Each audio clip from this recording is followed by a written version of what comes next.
4. Well done. Hello, everyone. Welcome to It's a Long Story, a place where we roll dice, we tell stories, and we create magic. We are here with our lovely crew, the New Moon. Everybody, look at your camera, wave, and say hi. Hi. Hello. Hello. Awesome. So, for those who don't know, hi, we are a D&D live play stream that runs every Monday, Tuesday, Wednesday, and Friday, having 4 parties. What's the verbs today? Having 4 parties. Running concurrently within the same imaginary world of Imea. Oh, okay, yeah, you want to change the whole sentence. I love that. Yeah, running concurrently. Let's do it. I like that. I don't know. Usually I do like jumping, laughing, smiling. Oh yeah, we live, we laugh, and we love in Imea with dice. Living, laughing, and loving in Imea. And now we drink. And now we drink. 4 parties that live, laugh, and love in the beautiful homebrew world of Imea. I just got Nathan. I'm so happy. I just almost got a spit take from Nathan. Very excited to start tonight. Before we do, we got a couple of announcements, most of which we've been kind of running before, so if you've heard before, you're going to hear it again. First and foremost, we are trying, actually, I'll say this first. As you guys can see in this box over here, you see it. Unfortunately, Fidget had to move on as a player, so we are down a player for this campaign. So if you are interested, listener, watcher, in possibly joining our campaign, please feel free to, continue to listen on, because I'll be putting the link in. Please feel free to reach out, as we are down a player. We need some new blood. So, along with that are our one-shots that not our one-shots. We are introducing our new drop-in, drop-out campaign, which is Humblewood, Silk, and Sunder. So this campaign we've been trying to run past couple Sundays. So far we haven't had enough people, so if you are interested in joining in playing an anthropomorphic animal of the land and or sky, existing in a woodland, in a forest filled with whimsy and some silliness. There are homebrew races, a couple of homebrew classes, and some new cool homebrew spells to check out. So please check out Humblewood. Our campaign is called Humblewood, Silk, and Sunder, and it's a drop-in, drop-out campaign, which means that you can join for 1 session, you can join for 2, 3, 4, you can take a break in between, you can come back, you can join them all. So it's totally up to you, your level of involvement with that. But you can check that out at startplaying.games/GM/It's a Long Story. If you're watching on YouTube, that will be in the video description below, but I'm also putting it in the live chat for anybody who is watching the live chat to check out, especially our friends over at Twitch. Also, we are needing players for our... Did I update this on this? Hopefully I did. Oh, I might not have. We'll find out in a second. Is this the fast one or the slow one? This is the fast one. Hold on. Time out. So as I'm going through this, we'll talk about it. The new one shot for this Saturday, which is our collaboration with D&D Beyond. Start playing, collaborating with D&D Beyond to give us the one shot that is a revamping, a remastering of an old classic favorite. Where are you at? Is that the newest one? No. Sorry, my brain's breaking. 'Cause there's definitely a newer one. I don't know why that... No, whatever. I'll just show that one. Sorry. So for this version, sorry, now I'm getting to it. The one shot that we are focusing on for this game is our Descent into The Lost Caverns of Sajkanth. So it is a remastering of an old favorite adventure from 1982, Advanced Dungeons and Dragons Age, kind of acclimated into the 5e setting. We did a fun run of it last Saturday, and it was a blast. There's spoilers. I've spent a lot of time painting a lot of monsters for you guys to fight in a very classic style dungeon crawl. With a little bit of an added twist from me, because I can't do anything normal. So if you're interested in checking that out, again, it's the same link for that. It's startplaying.games/GM/It's a Long Story. Lastly, if you're looking to keep in touch and get closer with the family that is It's a Long Story, you can do so by liking, following, and subscribing, not only on YouTube or Twitch or wherever you're watching this, but as well as following us on the social medias that we have down below here. So Instagram and TikTok both are marked at It's a Long Story _TTRPG. So feel free to check that out. We have some behind the scenes stuff as well as some of our favorite clips listed. And I believe that is it. So before we begin tonight, we need to get an idea of where we left off. So Chelsea, please take the reins. Alrighty. So we started meeting with Ida, Grian's non-biological aunt, and her group, the Compass. She, after some persuading largely from Titian, she agreed to a compromise, which did not involve them just taking Elissa back to Grifton, but rather Elissa staying in Dair's Wharf at the Compass until her parents arrive. And then we would discuss the possibility with them of Elissa studying at the Arcane Alcove. Yeah, that's not the library. That's the school. Throughout all that, Ianthe barely managed to keep Elissa calm, mostly by promising a lot of desserts. So far, there is not a crater in Dair's Wharf. You're welcome. And Grian and Sif were finally freed. After that, everybody split up and went into different directions. Ianthe and Grian returned to the Spire to fill Ewolf in on what's going on. We're going to send Ewolf to stay with Elissa at the Compass to make sure that she's okay. He's not happy with that, and he and Ianthe get into a fight again, and they storm off. Finn catches up with Ianthe, and they have a discussion about doing the right thing, even if it's against the law or the rules, and how difficult that can be. And Ianthe hears an unknown voice in her head that tells her not to be like them. We don't know what that means. We don't know who that is. Titian and Adim went back to the Blackwater Banshee Inn, where Titian had a vision of starving Leonin in a field, with everyone in the bar kind of fading away to this vision, except for Missing, who was still in the vision, but appeared as a skull rather than their usual face. And he informed Adim of what he was seeing. Jet returned to the... I'm going to say alcove, because I can't remember which one's which, and I can't remember where he went. He went Archives. somewhere. Archives. Yeah. Jet went somewhere. And Daphne showed up and threatened Jet that if anything happens to Missing, she will kill Jet and burn down the library. And that's what I got. Cool. Awesome. I love it. Anything we missed, gang?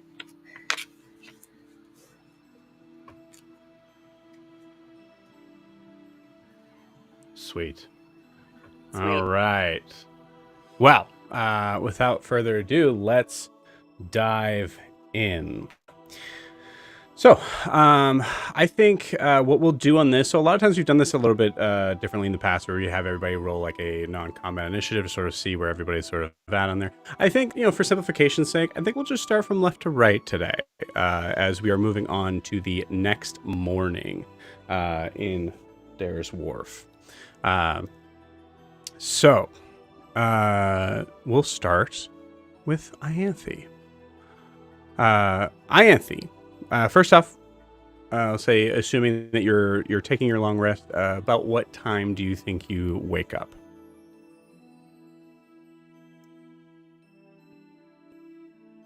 I think we're losing Chelsea right now. Chelsea, you're muted, but also you're looking a little crazy. We're going to hold off on Chelsea. Matt, if you want to check in on her. Let's start with Jack. So for Adim. So Adim, you did spend some time at the bar the night before, but you also carried Titian in as well. So most likely going into waking up from the spire. But what time do you think Adim wakes up? Assuming there was nothing keeping me awake at the spire, once Adim got back, once I got Titian back, probably not like early-ish 7, not at dawn, but a little bit after daylight. Daylight probably woke me up, and I rolled over a couple times and then got up. Like it. Cool. So I think as you're waking up, I'll say for the most part, we'll assume for now we'll kind of check in with Titian here in a second.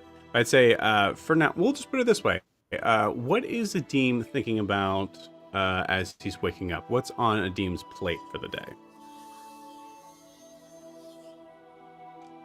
Honestly, his two biggest concerns are making sure there's no crater in Dair's Wharf. Just hoping that goes well, because he knows he needs to stay away from there, so he doesn't have a lot of control over it, so he's not thrilled about that.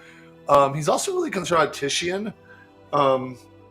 Titian doesn't reveal a lot, and since this is happening, that's Adim takes as being a big problem. Cool. So Adim is concerned about that, but he also knows that Titian doesn't talk a lot, so he's not sure if he's going to get anything else out of it beyond that. So although he's concerned for Titian, he's kind of ready to be like, okay, well, if you won't take my help, I'll go do other things. So I guess his primary concern is to help Titian. Cool. So I think let's pause you there then, because I think and we'll move back up to Titian. We talked a little bit off camera of some things with the idea of like how Titian's night had gone. So I will say we can kind of do this a couple different ways, but we'll say was Titian trying to sleep last night? I think Titian was definitely laying in bed at some point, trying to sleep. I don't think he was able to get to sleep. I think he was hearing the noises, like we talked about him still having like the auditory hallucinations of the people suffering from the imminence, that was still sticking with him. I think there's no way he would have been able to shut that out. Mm-hmm. I was just gonna say, as we talked about like the end of last session, and some of this might have been off camera, but before it was like fleeting. It was going kind of like in and out based on certain factors. Now I think it's always a little bit there. Sometimes it might be a little bit louder, but I think the whole night you're hearing the sounds of disgruntled roars and nasty sort of snapping noises from something that we'll kind of roll to see if you fully are aware of what they are. No, actually, we did that last week. Yeah. Okay. So, yeah, Please continue, but I would say give me a con saving throw as you're continuing to explain. Yeah. Con saving throw of a dirty 20. Okay. Yeah, I think it's that thing of like it's a nagging, like if it was in the middle of the day, we're in the street, it would probably be a little bit more white noise. But since it's at the middle of the night, it's what is a quiet whisper. It might as well be a loud concert. Like it's just overwhelming because that's all he can focus on. Gotcha. I think Titian is restless, like laying restlessly in bed, tossing and turning as much as he can. Okay. I'm not sure. Like is this a communal? This is a communal sleep space, right? Yeah, you're kind of all in one space. I mean, even Finn would be here. I would say once you guys wake up, you don't see Finn here. But there's an assumption. There's an open bed for him, and the assumption is that he is sleeping here as well with you guys. So I'll put it this way. So 20, I think, beats the DC as far as mechanics go, of you having to suffer a level of exhaustion.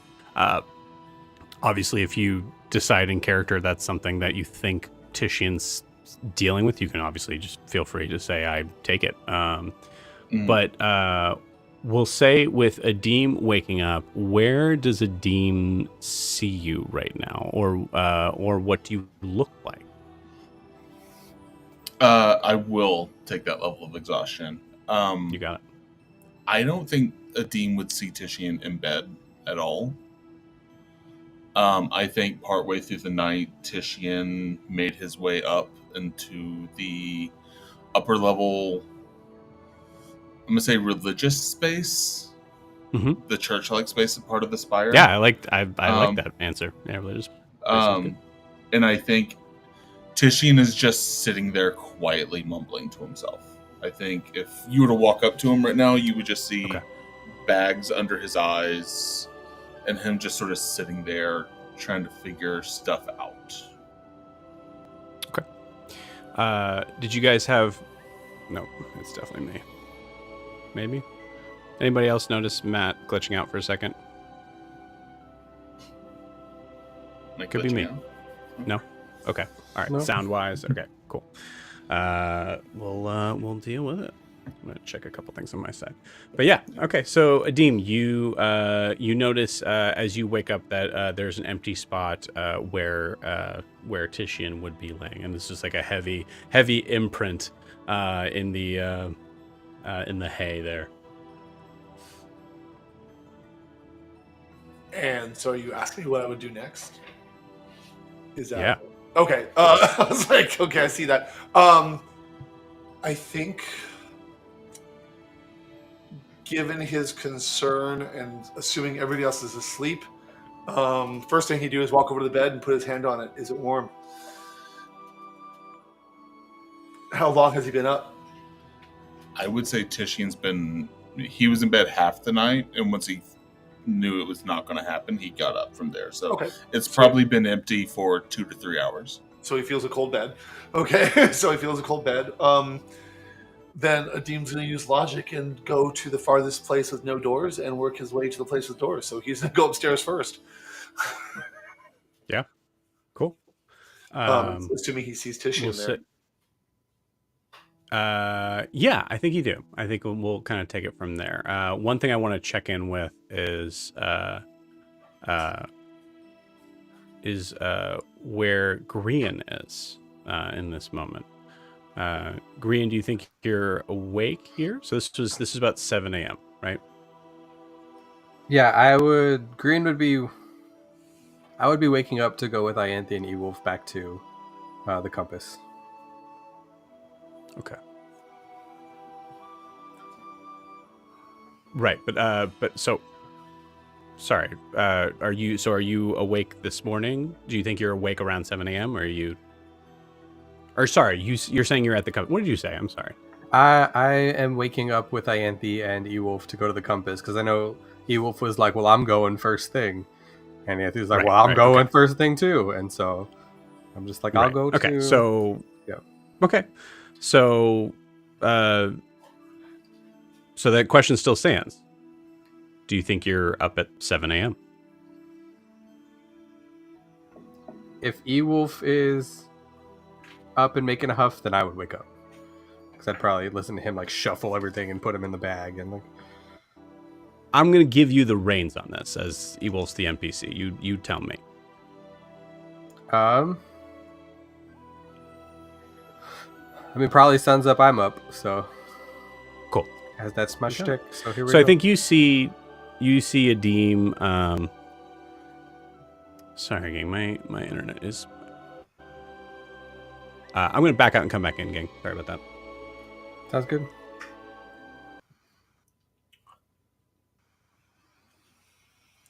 I am trying to post this to TikTok. Post what? Maybe. That we're looking for a player. Oh, 'Cause okay.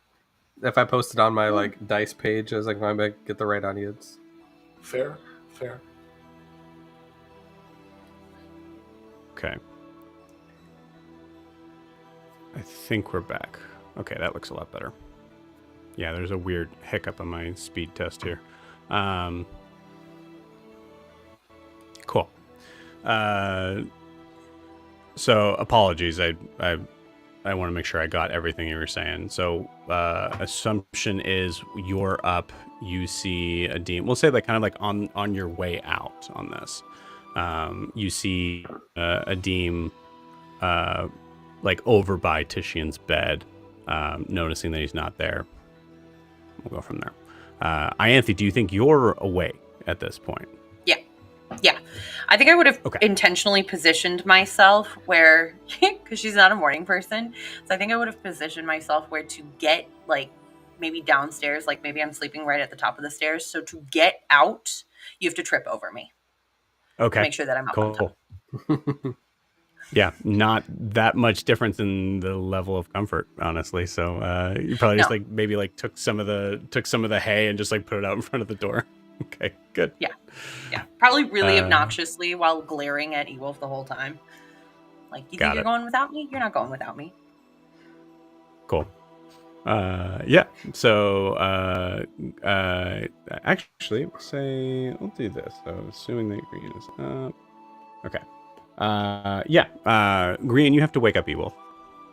But as you do, you see Adim push open the door. Basically, you guys are going kind of the same time.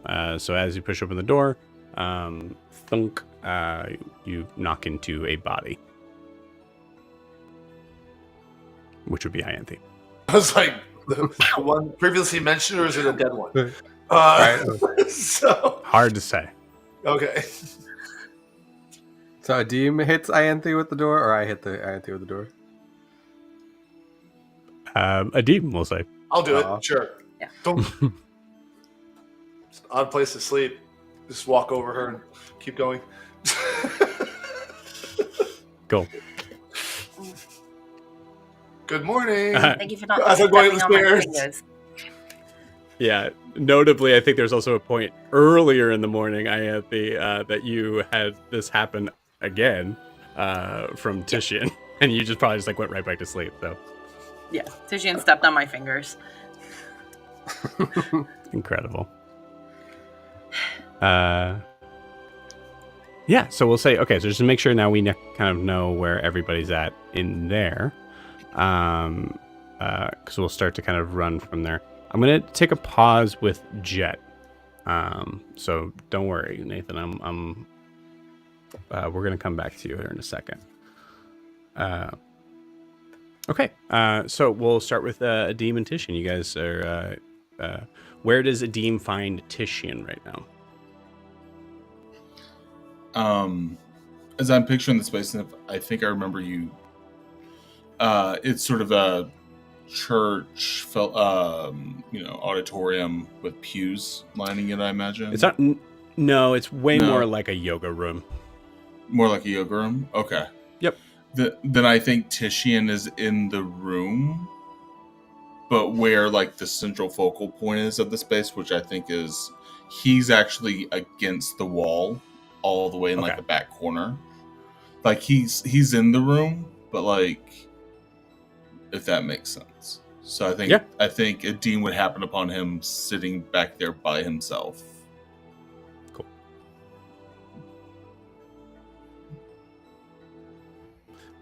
Dean, feel free to feel free to. This is your guys' time now. Okay. Yeah. And I mean, given Adim's penchant for being left alone and not talking to anybody, you know, Adim comes upstairs and sees where he is. I assume because I assume Titian's not hiding. Sees It's him. not a big place. Right, and puppy, and squeezes a squeaky toy. Come here, Titian. Okay. Come here. No. Hold on. There, while I'm talking, I grabbed it from him. He wasn't expecting me. So he'll basically just see Titian and just give a quiet good morning and see how Titian responds. Cool. Good morning. Is it morning already? It is. Oh, okay. What time is it? Just after dawn. Morning. Okay. Titian, as you're asking this, you notice that off the corner from the glass sculpture, you can see a kind of a very that same sort of like crystal-like sort of reflection, kind of like gleaming off of a wall to your left, and you can see just a little bit of light, kind of like coming through off to the left-hand side where Adim had entered.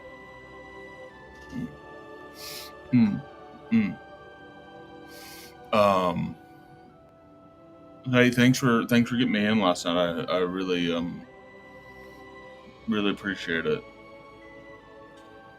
I'm glad you told me what you were hearing. It was a real serious night. Seems like it still is. Yeah, it hasn't stopped. Titian's like fidgeting a little bit, like he's like touching his face, I think, a little bit. Since Titian hasn't gotten up, Adim sits down right next to the stairs in that light that you described, Joe. Two reasons. Cool. One, he's literally not mimicking in a bad way, but mirroring Titian just to help him be more comfortable. But he's also sitting in the light, so it's going to be impossible for Titian to sneak away. So he sits down and is talking to him and just like chilling with his leg, just relaxed. Yeah. Yeah, I'm still I don't know what's happening right now. Do you want my help in figuring it out? I think at that point, as soon as that like comment comes out of Titian's mouth, he kind of realizes like, yeah, he doesn't fully realize what's going on right now. You see him start reaching out to you, Adim. Physically or? Physically, like not in a threatening manner, but like you see Titian's gonna like poke like your shoulder. Adim lets him. Like, okay. Are you hallucinating visually too? Here and there, not for a while, but yeah, that was part of it. Okay. I take the water that I'm sure is here since we're near the coast. It's like just the moisture in the room, and gather it up with my shape water, and let it float around in my hand. I'm like, most illusions don't do this. And have it like just spin in my hand, spin a little whirlpool in my hand, and I let it go back out. I'm here, man. I'm right here.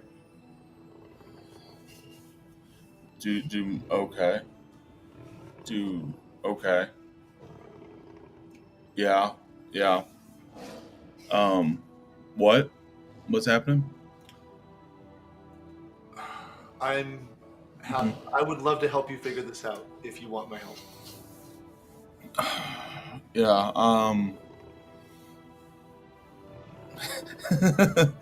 Here's the rub of it, though. I don't know what's happening exactly. My I'm a paladin. I'm a paladin, right? Like, I'm like paladin. Um, it seems like the things this might have something to do with where I get my power, but I'm not sure. Um, do you think you could help out with that? I don't know the first thing about gods or how they work or magic beyond what I have found myself, but I know I can support you while you search. Oh yeah. Here's the damnedest thing. I swear I was in class when they were telling us about it, and I took some oaths and I said the words.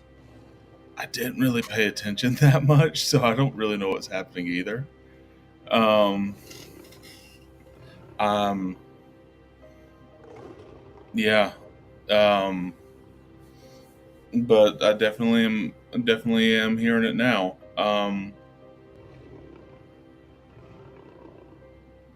Yeah. I can tell you. Can I tell you something, Dean?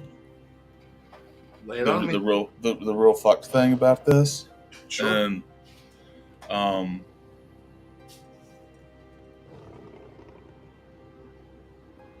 I don't think that's all of it. I also think well, hold on.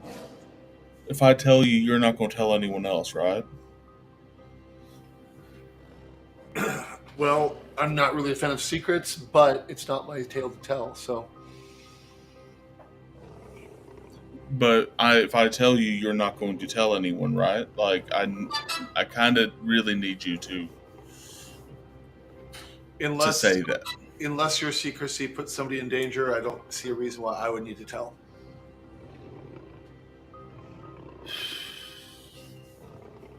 I don't know if it will or not, though.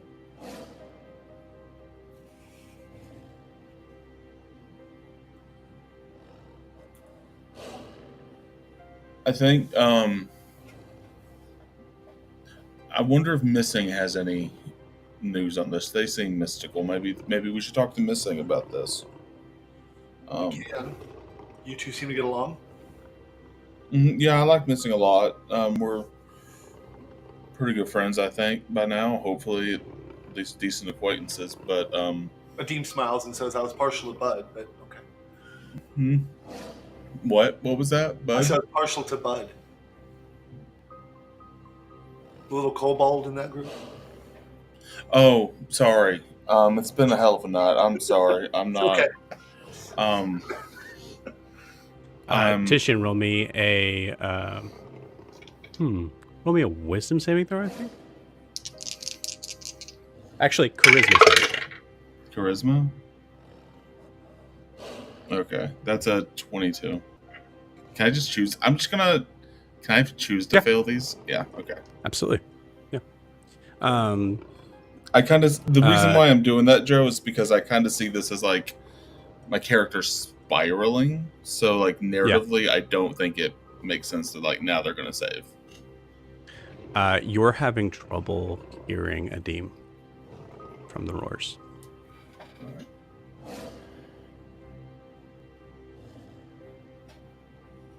So I'd say, stylistically, you're hearing like every other word. You're getting like the gist, but. Mm-hmm. Does Adim notice this, that he's not really hearing him? I don't know. I don't know if you do yet. Okay. I think Titian's looking at you, but I think as the roars grow louder, you can see his eyes start shaking. The thing you would notice is his eyes shaking a little bit. I mean, he's pretty manic in this moment anyways, but like he's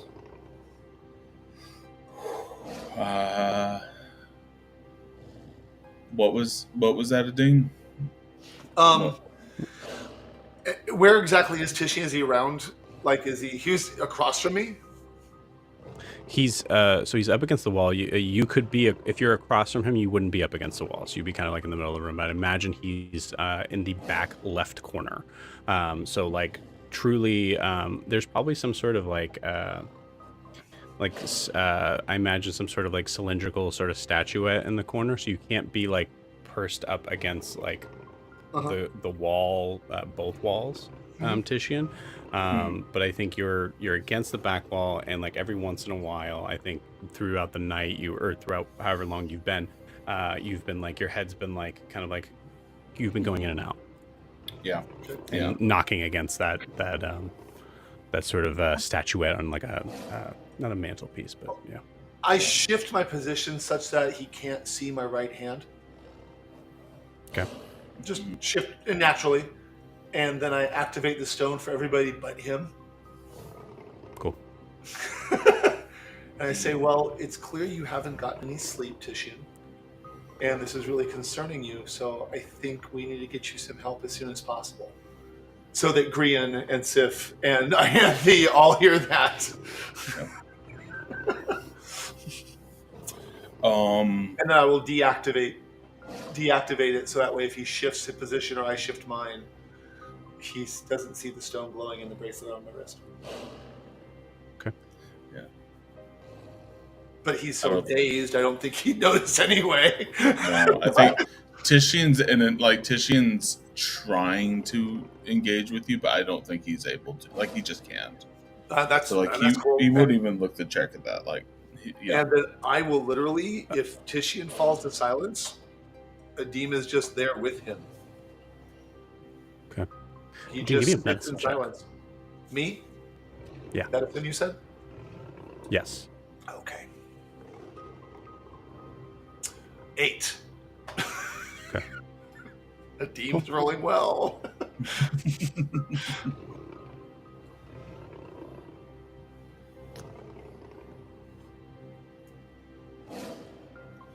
I think...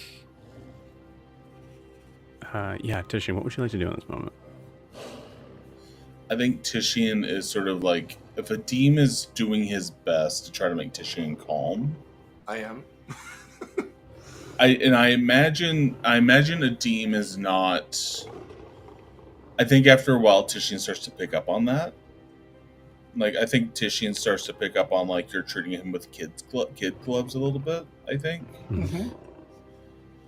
So I think after a moment of just looking at you, sort of dazed or dazedly, Titian's just going to spring up. All right. What are we doing today? Where are we going? I stand up, and now that we're standing up, and I assume I'm relatively close to him, I will reactivate my bracelet for Brian and Ianthe. I said, I think what we're doing is finding you a way to get some help as soon as possible. We're in a holding pattern until Elissa's parents get here. We got nothing else to do. We are getting you help. That's what we're doing. Religion check, Titian. Here's the fun thing about exhaustion is I now have disadvantage on all these things. So that'll be a 10. 10. Okay, 10's not bad.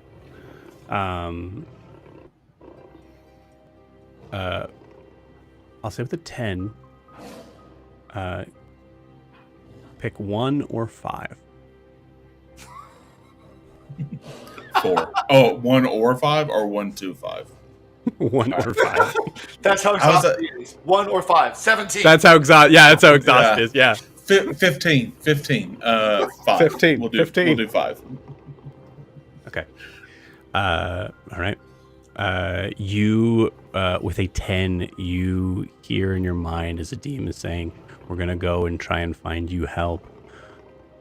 You hear a phrase that was. You feel like the voice you don't necessarily recognize, but it is something that is recognizable. So it could have been a mentor or someone that you were, in your training through. And you hear, The blade is sharpened by the one who wields it. I just want to make sure. Do I hear that in Common, Leonin? I think you hear that in Leonin. Leonin, okay. So I think upon hearing that, Titian's going to just repeat that same phrase in Leonin. The blade is sharpened by the one who wields it. Which Adim does not understand at all. So Adim is probably thinking he's fuging or something. So Adim will very gently but firmly grab the fur under Titian's chin and turn Titian's face so he's looking down at Adim. and he said gently, does not like jerking it. So he's looking, Okay. not like grrr, but like Yeah, pull it yeah. over, so he's looking at Adim.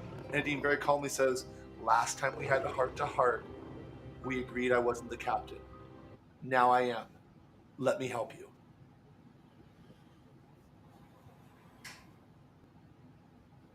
All right. Okay. Excellent. I think Joe missed that. Unfortunately, I heard most of it. okay. Yeah. I'll repeat it if you like, Joe. But Titian, Yeah, go ahead. just assuming if Joe doesn't need it repeated. I said, last time we had a heart-to-heart, we agreed I wasn't the captain. Now I am. Let me help you. Cool. Titian, I think Titian will just turn to him. Well, as he's looking down, he's going to go, the one. And like Titian's going to be like, and then Titian's going to take off, I think, through the door. And Adim is on his tail.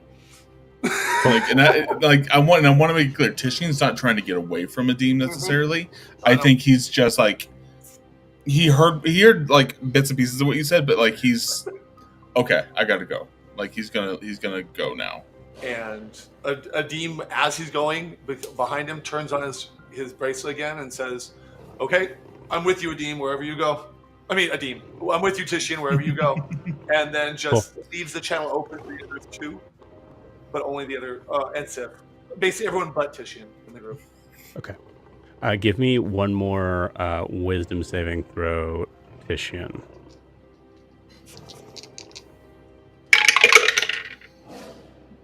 Okay, yeah. Wisdom will be a 13.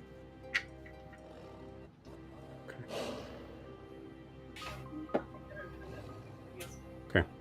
As you tear open the door to run down, you look down and you don't see stairs. You see a dirt path. That as you're blinking your eyes, I think you're kind of like it's at first it's kind of like going in and out. I think there's certain points where you see stairs, and certain points that you don't. Your mind is making up different terrain, so you're not knocking into walls, but they're not what they're perceived as other things.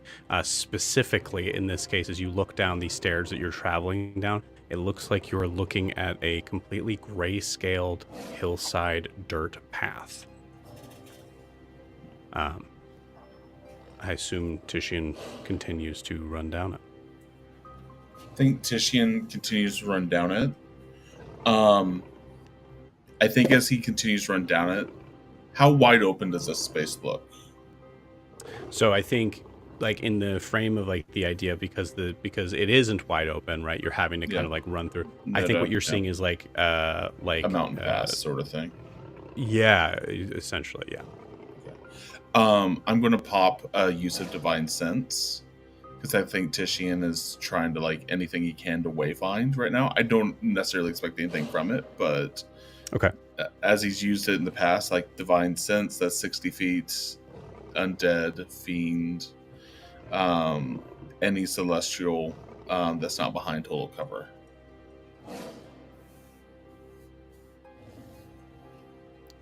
Cool. And I don't know if Adim can see this, but I would just say like, if he has, he's seen Titian if he is seeing Titian, so he's seen Titian do divine sense before. I would like to say that if at all possible, I want to keep as close to being in arm's reach of Titian as I can. I realize through movement it might go back and forth, but I want to be able to reach him at any given time where he goes. Yeah, I think your speeds are pretty neck and neck for the most part. I'll even pop haste if I have to, but only. But if I may, I think something that you do notice, and this might be something that we don't necessarily see on the stairs, we do see as we go down the stairs and out, because I assume I know where Titian's heading. Yeah, I think probably you would wait until like level ground, because Titian, you failed on the roll. I think about every 3 or 4 feet of, or we'll say like 5 to 10 feet of movement, Titian's putting a claw down on the ground to help continue moving, as if Titian is going from bipedal movement to quadrupedal movement. Mm-hmm. Definitely going a little bit more like feral. Yeah. Cool. Weird place to pause you, but I think we're going to pause you guys there.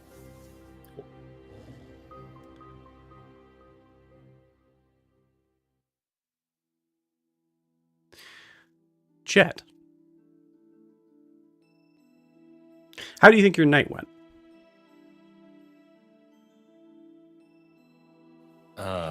I think Jet probably went back to the archive, was yelled at by Daphne, and then he probably just went in, found a couch or a love seat or somewhere comfortable, kicked up his feet, threw down the double bubble, and just passed out. I think that's probably how it went for him.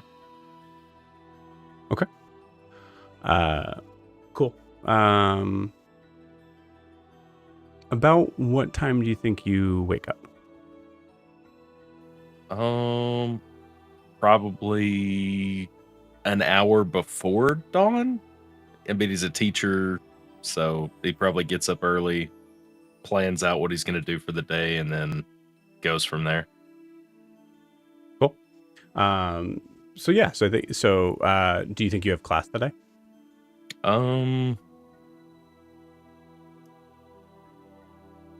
Let's see. How many? I had class the day before, correct? Because then after class, I met with everybody, right? Right. So, would yesterday have been the equivalent of a Friday, or whatever? It could be. It's truly up to you. Sure. I mean, we could say, yeah, he's off for the weekend or however many days. He's not a full-time employee, you know. Right. He's more of like the substitute, or he helps plan out for everybody. But he definitely would be waking up early, being like, oh, I don't have to do anything, but I do have to do stuff. And then the first thing I think he would want to do is, after the previous night and all of the events, he would like to, while he's still within the confines of his safety bubble, he would like to talk to Codex.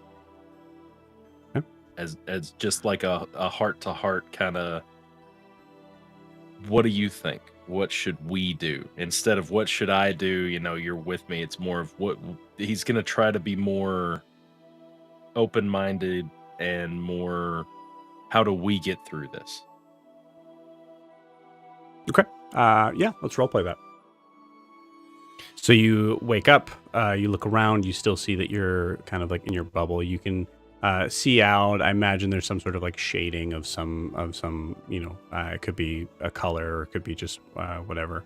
As you are feeling your normal sense of confidence on not being overheard. I would say, I think in the idea of like trying to find like a couch or something like that, I imagine maybe it was on like the second floor. So you're kind of up above there. Yeah. Do you imagine like you pull out your book? We'll start from there. I think he would use his ability to actually manifest the spirit if that makes sense, because when he can have the book and then he can manifest it as the spirit of the being, of like an ancient scholar or whatever it was. And Okay. he would like to attempt to do that just to see what happens. Because I doubt that he's actually tried that before. Okay.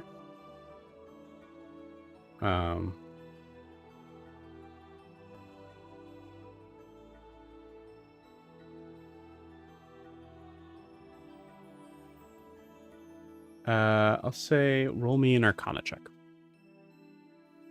All right. Starting off great with a 4 plus 8 is 12. You hear the voice in your head. How dare you assume that I come from your beck and call? I just wanted to have a conversation. I wanted to speak face to face. Is that supposed to be a joke? No? Why? If we were truly face to face, there's more that I would say and do than just talk.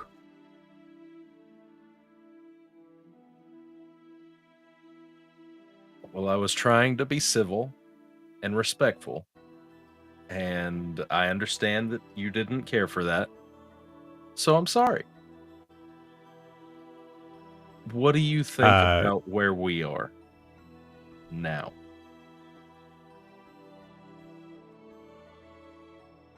I think I am laying on a ridiculous upholstered couch from someone who has not seemed to master the ability to not need sleep. Look, I've told you before, I'm not gonna turn into a lich. I see. That's just. I mean, we have, there's dragons that become liches and they become Dracoliches. What? There's What would I many even need? ways to overcome sleep. But you're too puny. Why do you always have to insult me?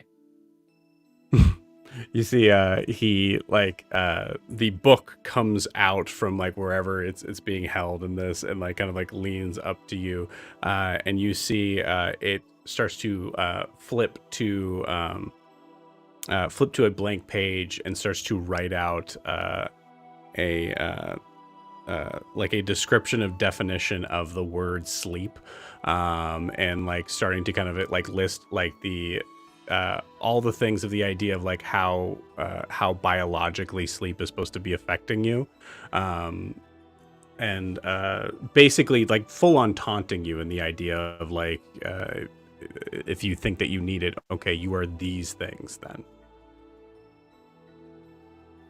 Well, I was trying to be nice. Okay. And he'll just like close the book and put it back in its little like holster. And Okay. It pulls away from you, slaps you across the face, and then goes into your book, or goes into your bag. Well, thanks for that too. I thought we were really gonna make some headway today. I guess I better get Pilkip, and Jet will decide to just see if Pilkip is awake, or if not, he will wait on him to wake up. Cool. Pilkip does not sleep here. You're the only person that sleeps here, Gotcha. Because it's a library. So you That's come fair. out and you're in a library. At this time in the morning, you do not see Professor Pilkip anywhere. There's a possibility they might be teaching. But he sleeps in the alcove. There's a separate, very dingy room that they allow him to sleep in. Gotcha. Was the last time I was with the group, did they agree on a time to meet up at the compass? They did, right? They said like at dawn, be there or something like that. Basically said as early as possible is when they would be there. Yeah. Gotcha. Then I guess if he can't find Pilkip and he's done just about everything he wanted to do this morning, he'll probably go find something to eat.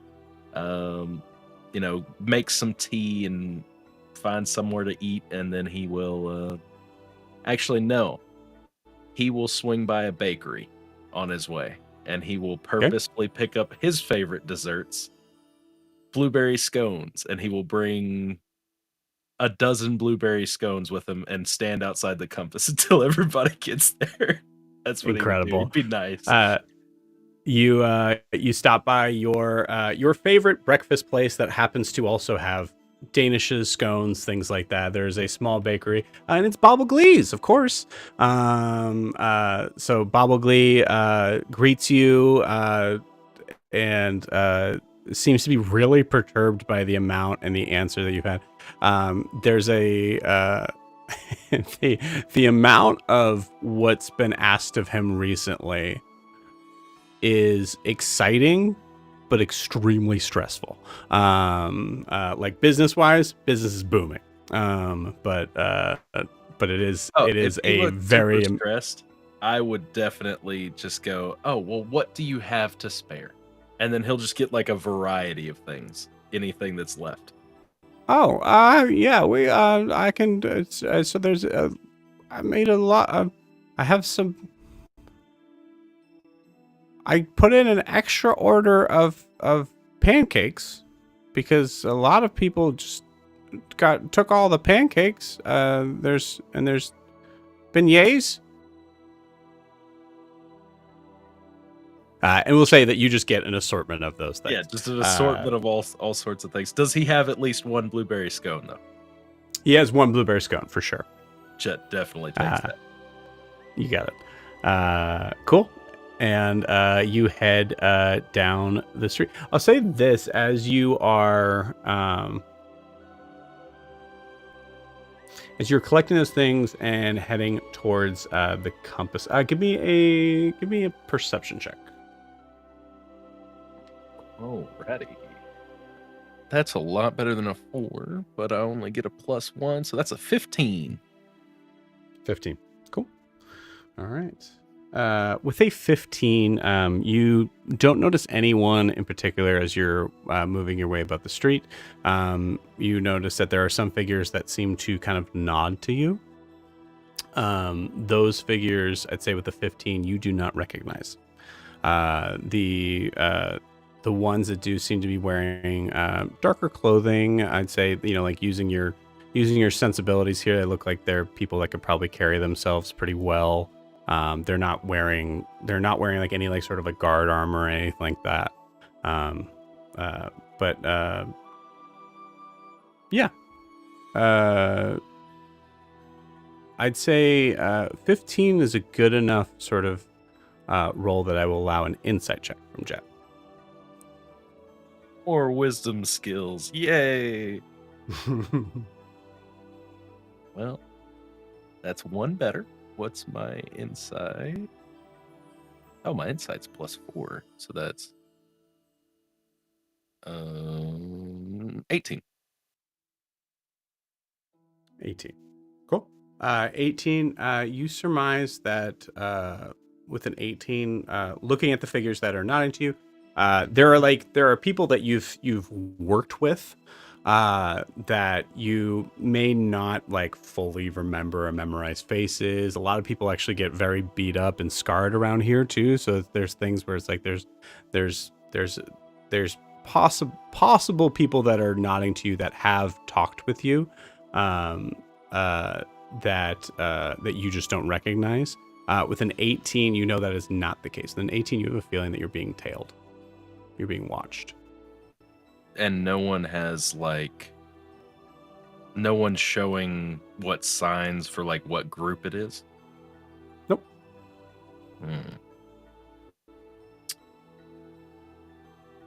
Okay. Well, what's the best way to get away from the and I'm not sure if these are people that I've met before. I'm sure they're not, right? You're with an 18. You're sure they're not. Okay. Jet is going to gather up all of the breakfast goods that he has, and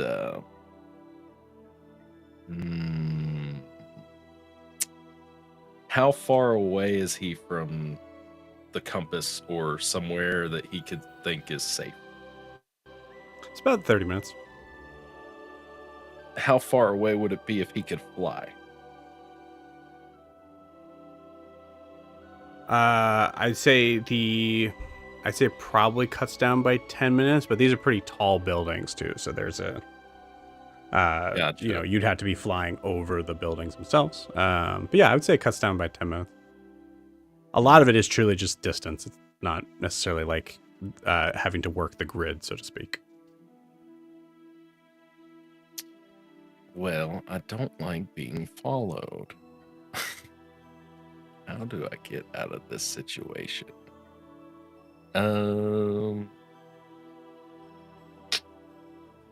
Jet would find a like alleyway that's not occupied and like step into it for a second and then teleport on top of a roof. If possible. Using Vortex Wharf, it can go up 90 feet. I don't believe you're able to use Vortex Warp on yourself. Not?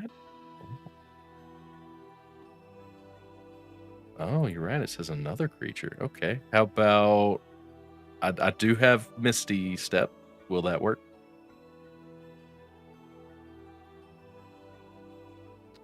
Yeah, go for it. And then I'm going to say, give me a stealth check. I'm going to refresh again, gang. I'm so sorry. One Misty Step.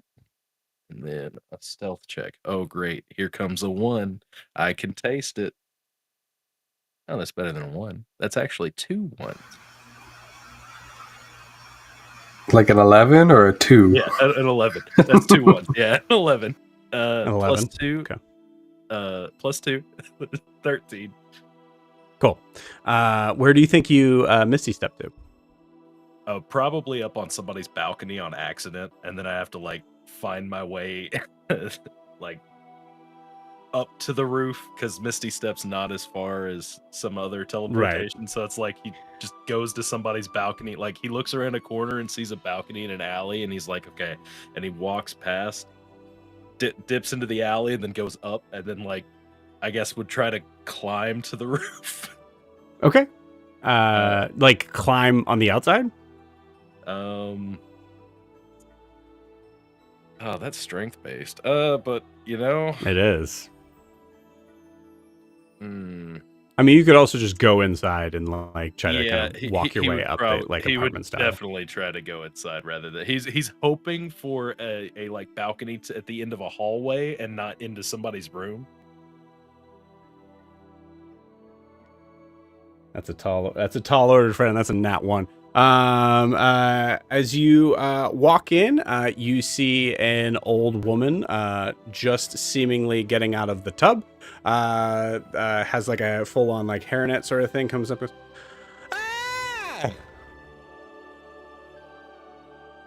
Jet would just kind of like wave and then just walk right past, like nothing happened. What are you doing? Get out of my house! I didn't invite you in here. You're not supposed to be in here. That's very bad of you to do that. Wait, where are you going? Wait, where are you going? Where are you going? Wait. I would just keep walking. Yep. Cool. Walking or running? At a fast pace. Yeah. You see, like you kind of close the essentially apartment door behind you. The apartment door opens back up. Wait, no, I'm sorry. I was so damn it. You run up to the next floor. You get to the roof. As you get to the roof, you notice like staring out across, you see there's a couple of figures who are like a roof that is literally across the street. You see there's a couple of figures that are like kind of like sitting. They seem to have like chairs and a table sort of in front of them, and they seem to be enjoying their morning. And they look out at you and they give a little wave. Oh, Jet waves back. They have a table next to them. Mm-hmm. Jet definitely ordered extra breakfast. He's gonna like pull out like 2 pancakes and like. It's across the street. Oh, it's across the street. Never mind. Yeah, you're on the roof. It's on another roof across the street. He's definitely gonna try to get away from here quickly, but like without making too much of a scene. Like, do these people look like just civilians, or do they look like they're working with the other group? You rolled a 11 on your stealth check, man. Oh, it was 13. You get the feeling. Yeah. Sorry, 13. Okay. You get the feeling they're waving at you for a reason. Okay, fine. How did they know? I thought I'd get at least 30 feet away with that. Jet's just gonna sprout wings and fly. That's what he's gonna do. Cool. He's going to sprout wings and fly to somewhere safer than here, away from whoever's hunting him. Just it only lasts for a minute, but that's a minute where he can kind of get into hopefully enough distance to be safe. You got it. Cool. We'll say because you're doing you're casting fly using your feature to sprout wings, fly out. I'm going to allow you to re-roll your stealth check. Oh, good. +2. Here we go. That's a 17 +2, 18, 19. 19. Nice. Cool. With a 19, I think you land on another roof pretty far out north, literally crossing the main sort of, there's a name for it, but the main sort of street that runs east to west. So you are now officially in the North Warrens. As you get there, you are not noticing anyone. You're like looking around. You see there's like figures on the ground. No one seems to be looking up at you or anything. Okay. Then Jet would just... I don't want to use another spell slot. But you know what? I will. Jet will cast invisibility on himself. Cool. And then he will concentrate on that while sneaking his way through. Actually, he'll just move at a normal pace. And go through to get away from whatever is after him. Because he doesn't know. And then he would assume the compass is safe. Okay. So that's where he invisibility lasts an hour, right? I believe so. Let me look. It lasts up to an hour, yes. Great. Cool. Yeah. Sweet. So we'll pause you there. Ianthe and Grian and Ewolf, obviously.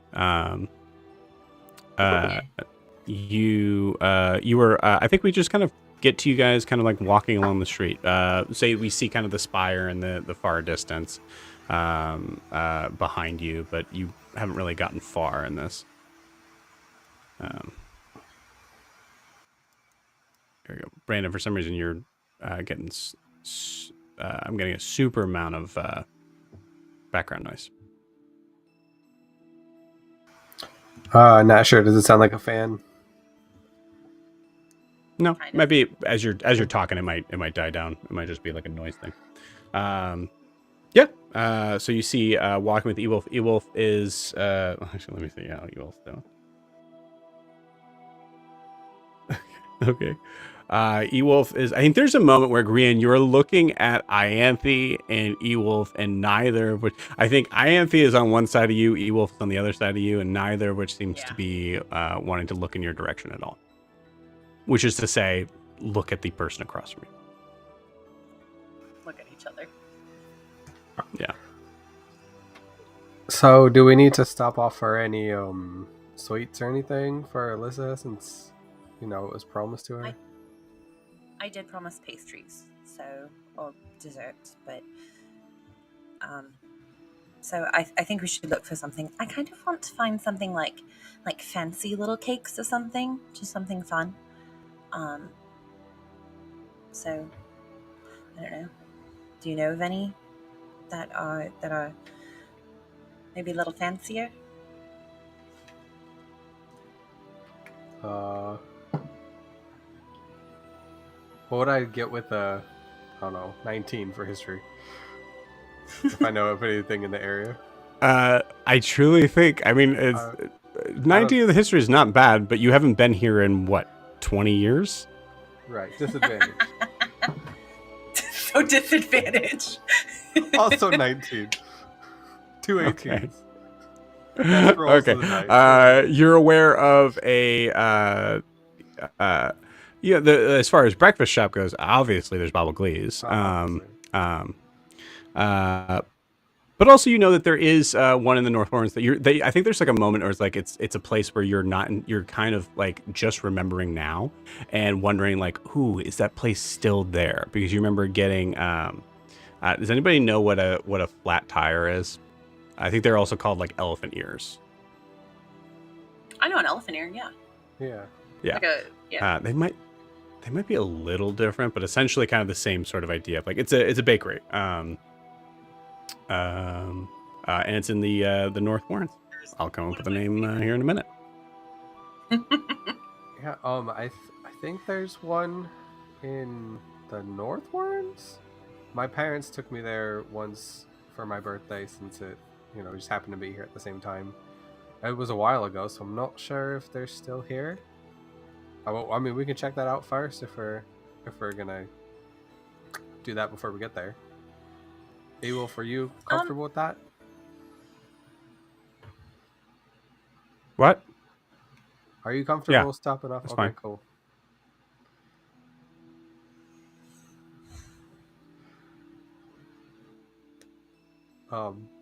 All right, then I guess we'll head there first and make a quick pit stop. Feeling like super awkward in between. Like, Yeah. Cool. As you guys are headed up the street, give me a perception check. Hey, I dropped it. 23. 3.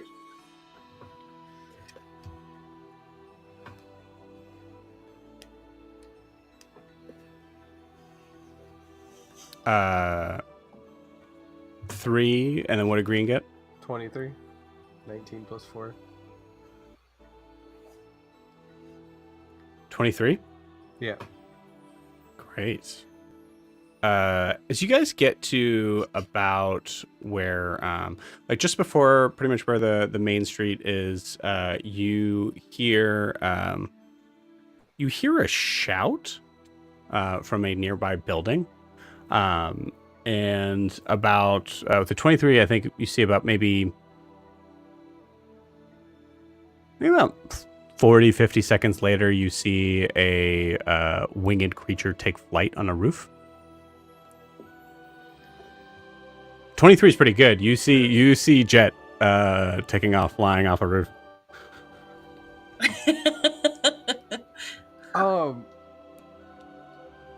He'll point up at it. Isn't that guy from last night? I haven't really met him too much, but I'm not. Could be. I don't know. I think he's a little bit taller than Jet. And great. No, that's him. That's definitely him. You talked to him for like 30 seconds. How would you know? Because I have eyes, Ianthe, and this. But part of being a hunter and I'm telling having you, to. that's not him. Okay, all right. What if it is? What if it is? What happens if it is? What do I get if it is? I'll buy you a cookie, and Green will whistle really loud and just be like, "Hey, Jet." We'll say for the sake of time management, Jet, you do not hear in that. Incredible. Fucking told you that wasn't him. All right, I guess. Yeah. Okay. All right. Because there's no way he couldn't hear that or decided to ignore a random whistle. Whatever. Well, I think Jet has really good hearing. So if that was Jet, he would have heard us. How much time have you spent with Jet? Longer than you have. I walked to the compass and back with him yesterday. You hear him just muttering something under.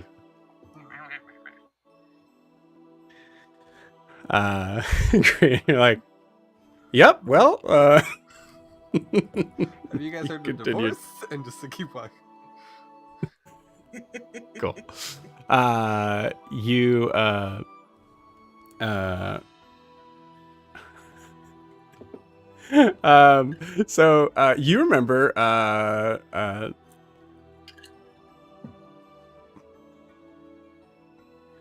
You remember the bakery being called Witch's Whisk.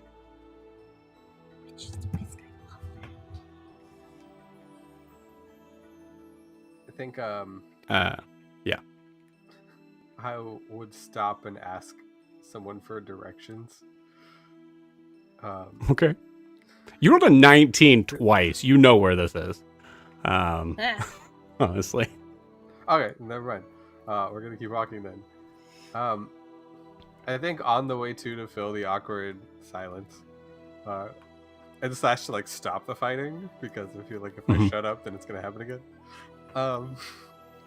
He'll just kind of like ramble, and I'll just last night you guys asked what the compass was, and I was like, oh, they fulfilled jobs, but they're like, oh, here's a job, but they do a wee bit more than that. They actually have branches in all the major locations here in Amaya. Little smaller branches. This one's the biggest one. And they kind of do that same thing, but being everywhere, it's a good way to find information or get information. They have people in all the right places. They have connections to where you need them, or if not, they'll find somebody to. And they generally are good people, despite the predicament we are in now. They do what they feel is right in accordance with the law that they're working with. And it's a shitty situation for sure. In this instance, they're working with South Amayan law. And in all intents and purposes, we did kind of sort of take her with us. And he's looking around, some who can't hear him, be like, if you know what I mean. You see a vendor just kind of, did you need something? Nope, just on our way to the Witch's Whisk, just picking up some morning pastries, Oh. That. Good, she probably needs some company. You know what would look good on your feet is a wonderful anklet. We got a bunch of anklets here. Feel free to take a look around as you're already walking past the vendor at this. Feel free to take a look around, take a gander as you walk. Okay, all right. We'll see you on the way back. I feel like a part of me also, like, Green kind of slips his arm under Ianthe. just like, yeah, we'll be back. Like not happening. Oh, but that one's got the moon on it. I really like it. What's an anklet? It's like a bracelet, but for your ankle. Oh. It's something fancy people wear. Don't worry about it. Usually thin and frail and fragile, which means frail. Oh, that's a fancy thing. So I would, if I happen to come across one, I would look more established. Probably. You probably look like you have money, but here in Dair's Wharf, that's probably not the best idea where we stay at. I guess I guess you're staying at the Compass, so maybe if you want to, but we could think about it. Think if you want one, and then if you're really feeling it afterwards, we can always pick it up on the way back. Give it that 30-minute rule. You're still thinking about it. Okay. All right. So Madam Whisk, who is the owner and proprietor of Witch's Whisk, was a very, as you remember, a very charismatic, truly joyful woman, who kind of I think it was a level of knowing that it's a bakery where you get something sweet, like a dessert sort of shop thing, and also having the persona of someone who is just genuinely warm and welcoming to be around. That I think kind of fed into the idea of that memory being locked in, Grian.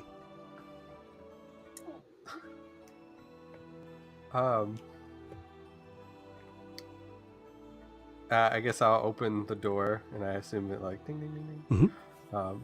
Yeah, I think as you come across it, you notice you see the same swinging sign. It says Madam's hasn't changed in 20 years. Also, remind me how long it's been since you've been to Dair's Wharf. I think it's been 2 years since he's really been to Dair's Wharf. Actually, just been in Dair's Wharf, but probably 4 years since he's actually been in Dair's Wharf. 4 years. Okay, gotcha. So not too long. But you grew up there. I would say there's most likely been a long time since you've been. Yeah, it's probably in years. The bakery. Yeah. 8 years. Yeah, I would imagine if it's in the fancy place. Remember, I said 20, so I need to know. Yeah. No. I would imagine if it's in the North Warrens, which is the fancy part, right? No, not really. Oh, never mind. Okay, I thought North Warrens and South Warrens are essentially. Okay. I'd say South Warrens are usually the more dangerous, but they're both pretty poor. Oh, the Heights. There's not really much middle class in Dair's Wharf. Yes. Okay, then then it's probably been a solid 4 years since he's been there. Okay, got it. All right. Yeah. So you come in. You notice there's no ringing doorbell. It usually is. As you walk in, you usually hear some sort of a harp that is being played. I think there's one time when you were younger that you wondered what that was, and Madam Whisk actually showed you to a small sort of closet where you see there was just a harp playing on its own. That was basically a magic harp. You hear nothing as you walk in. You see a bunch of essentially day olds on the counter, with a sign that says "Just take them."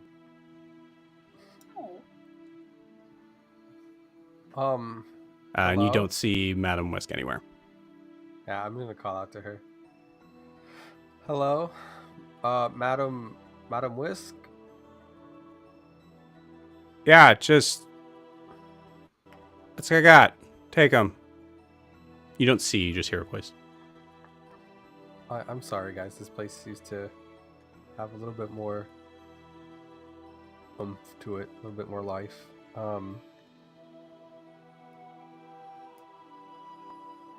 Are you totally sure? Are you okay back there? Do you need any help? You see, limping out now, having a cane. You see, Madam Whisk, someone that you assumed for all these years to be an elf. Granted, very pale porcelain skin, long white hair. You look at Madam Whisk now, and Madam Whisk shows signs of age, which is surprising given surprising in the idea of being an elf. You notice that there seems to be like kind of like wrinkles around her eyes. You notice that there is you notice that there's actually like a wart that is appearing on her nose that you hadn't seen before. You notice that she's kind of just like a little bit more has more of a lean forward, and they kind of like as she's now walking with a cane, which she didn't before. What? Do you need anything? Are you all right? Are you sure we can just take these? Yeah, you can. Don't ask me if I need anything. It's my shop. I'm supposed to ask, what do you need? Oh, we were just looking for some sweets for someone, let's say about 5 years old. Anthony, what did she want or ask for? Just some nice cakes, pastries. She's going through a bit of a hard time right now, so I wanted to make her feel better. Do I know you? Oh shit. Me? No, not you. Shush. You. Me? I've been here a few times in my life. When? Maybe. Most recently, about 4 years ago. But That wouldn't work for this. Right, this is why I've.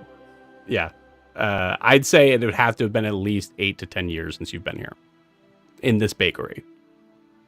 Yeah. It's probably 10 years ago. My parents like to bring me here for my birthday.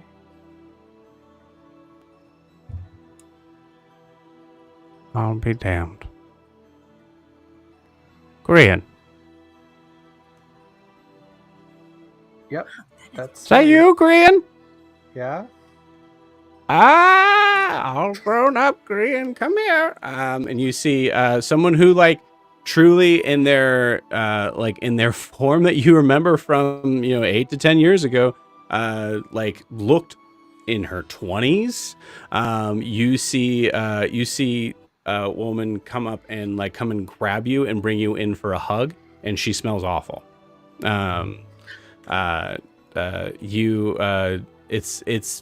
It's rough. You notice now looking around the room, you see that there's multiple sort of let's say where there's glass cases, you notice that there's cobwebs along the side, but there is still there's still pastries there. You also know for sure Madam Wiss is an extremely magical person. So prestidigitation's a cantrip. So there's Right. there's things where it's clearly this is something's happened here. This place has been on better times before. I think I'll hug her awkwardly. Just be like, it's really good to see you again. It's good to see you too. I'm sorry for the state of this place. Is everything going okay? There's usually music and... Oh yeah, I had to little sell brighter. it. I had to sell the harp. Has business just been really slow lately? Well, the poor are getting poorer. And so I just had less customers than I've had before. And, when people get really poor, they do what they need to survive. And I don't necessarily fault them for it. That's why I just try to have something out so that they can just take them. Well, But for you, I can make whatever you want. What would you like? He'll turn to Ianthe and Ewolf. I don't quite remember what she wanted. She's just a dear friend of ours who's just not feeling well. Kind of like she said. Sorry to hear that. Yeah, she's just a little down in the dumps a little bit. She from the Warrens? Kind of, yeah. But I Yeah. think these two would know more what she would want. They're a little closer to her than I am. Okay. Sorry, dear. I'm sorry I was so short. Please, tell me what I can make for you. I think anything with chocolate. Perhaps some eclairs, some pain au chocolat. Just sweets is the goal, and maybe something with flowers on it, like decorative flowers. Oh, like yes, of course. Let me. You see her tap her cane on the glass case as she is turning around and now recognizing it as someone who is now suddenly moved from the spot of wherever she was. Seeing that, oh, sorry about that. It's just a little housekeeping. Forgot. Yes, great. Ianthe, please roll me a d20. And I would say she would, if there's anything we could do to help. I mean, I know some things about baking. I mean, I'm not an expert like yourself, but I can hold a list. Yeah, go and tell me what you rolled. All right, you're done. 2. A 2? A 2. I'm going to give you advantage. I think you get advantage on that. Thank you. Thank you. Because two just makes this really sad. How's a 14? 14 is much better. Incredible. I will say, I think there's a reason. There's definitely a reason for the advantage. You see, as you say, like, oh, I can help you. You see, she turns around. What did I roll? I already forgot. Hold on, let me roll it again. Okay. She turns around and stares at you intently. She gets really close to like the point where like the wart on her nose is almost touching your nose. No. You just stay back there and I'll handle everything. It's quite all right. I have to do it myself. I understand that. I'm more than happy to sit back and let you work. Good. You just enjoy. How much do you want? How much do you have? Desserts? Nothing. How much do you want to spend? Not how much you... I'm sorry, that is a terrible question to ask in the Warrens. I understand. I'm not trying to rob you. You're in my place, if anything. No. How much do you want to spend?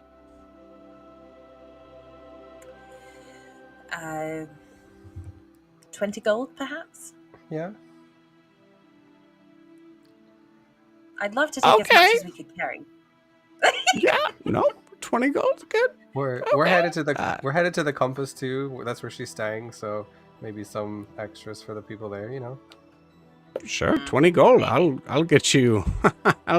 I will stay right there. You see her move off. You hear a like cartoon amount of noise in a back room that you can't see. You hear like crashing. You hear a cat like screaming. There's a bunch of like, you hear this like weird sort of whirring sound. And truly about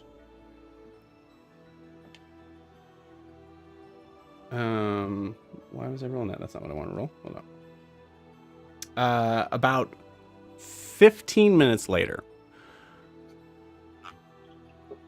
you see someone come out wearing Madam Whisk's clothes, who looks like a younger, not as young as you've seen Grian, but a younger Madam Whisk. Okay, so we have, and you see her come out and like picks up like truly like stacked from like counter to ceiling of just sweets. Okay, so these are the chocolate eclairs. And these are, you notice like the wart's gone from her nose. It's clearly Madame Whisk. Okay, so these are the eclairs, and then you mentioned the flowers, so I had a little flower cupcakes. Yeah, I love it. That's truly, yeah, there's a truly amazing amount of money. Yes, and then I had a couple of ideas on some things that would be good for her. You said that she was a young girl, right? Yeah, about 5. Yes. Great. So these are cupcakes that I had made as well. That were, if you notice, you pull off the, and she pulls off like the little like her sort of casing thing, and you see there's like little like what looks like gingerbread people, but they're like walking, they're like marching around the cupcake, but they're in the cupcake, like marching around. I thought she would like that, yes. And like full on, there's a good, like it took her 15 minutes to make it. There's a good 5 minutes that she spends showing you everything that she made. I do feel like Grian's eyes kind of, like they normally glow that gold, but I think that there's like an extra like sparkle to him, like a sparkle to them, that he kind of just, as he, like it kind of just brings that childlike feeling back watching all these like pastries and watching them move and dance. Mm-hmm. And like truly just do that. And she said, and I didn't forget. And she goes and like hands you what would Grian's favorite dessert be? On the spot. Okay. Let's go with the elephant ears. I feel like that's. Yeah, I like that. Yeah. Cool. Just goes and hands you a like small package that has 2 elephant ears in it. Thank you. Not real elephant ears. Yeah, just like. Yeah, I think she says that in character. She goes, "No, they're not real elephant ears," and she said that every single time you've had one your entire life. I think Ianthe laughs like it's a joke. Right. Cool. Great. Yes, I've been trying to get him to laugh at that joke for years. Great. Okay, a little bit of laugh. It's Good. funny. Thank you. She's very funny. Is there like a chandelier or anywhere in here? Yeah, I think there's a chandelier that right now has like a bunch of cobwebs on it. I can't even thank you enough for doing this for us. I mean, I hope it brings her as much joy as it's brought me growing up. Your pastries have always been amazing, and I truly can't thank you enough for this. And then he'll kind of like touch the light and be like, are you sure there's nothing that we can do to help you? And as he touches, like, I'm assuming it's probably like a crystal chandelier, he'll cast light on it so it does like glow. Well, that's prestidigitation. I can't explain enough. I can't explain it well in saying that you truly have done more than enough for me today. Thank you. I hope she loves them and, spread the word. You see a tear come down her cheek. She says that. She wipes it away. Yeah, I think we've got plenty of friends here that will make sure they stop by. Okay, great. And you don't have to spend 20 gold each time. It's quite a lot. But I hope her and everyone in the Compass enjoys these cakes for the next week or so. If Elissa has her way, it'll be at least to this afternoon. Yep. And he'll... Sounds like a little girl after my own heart. He'll he'll hug her before grabbing the pastries. And she feels very different. Not smelly anymore. She's still smelly because she's still wearing the same clothes, but she definitely feels like she feels healthier. And then I'll give her the 20 gold. It's no problem. Thank you. All right, guys. If you guys are ready, we'll take this to Elissa. You guys, so you turn around this moment. There's a reason why I haven't been talking about Ewolf in this. You turn around, Ewolf's not there.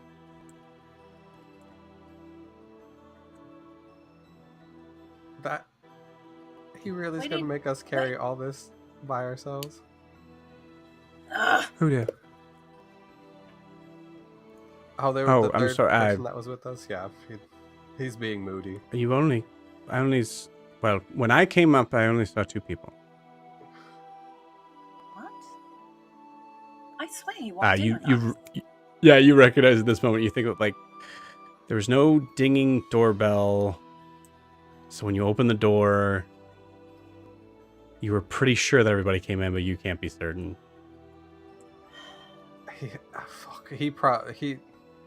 He went to go buy an anklet, didn't he? Maybe he went to the compass. Korea's Maybe he's just waiting outside. Korea's just gonna grab the pastries and be like, fucking distracted the wrong person, and just like get ready to go. give me a we'll say There were 3 of us. either both of you can roll me sleight of hand checks, or one can roll with advantage from the other, as you guys are trying to carry a ridiculous amount of pastries. I did get a 17 let's- plus 2 for 19, so I was gonna say let's both do it because I Okay. don't think either of us is particularly strong at this. I Okay. got strength 15. No, this was sleight of hand. Oh no, I got 19 for sleight of hand. Cool. 17 plus 2. I got a natural 20. Hey, we got this. Don't need no man. Ewolf who is what I'm saying. Yeah.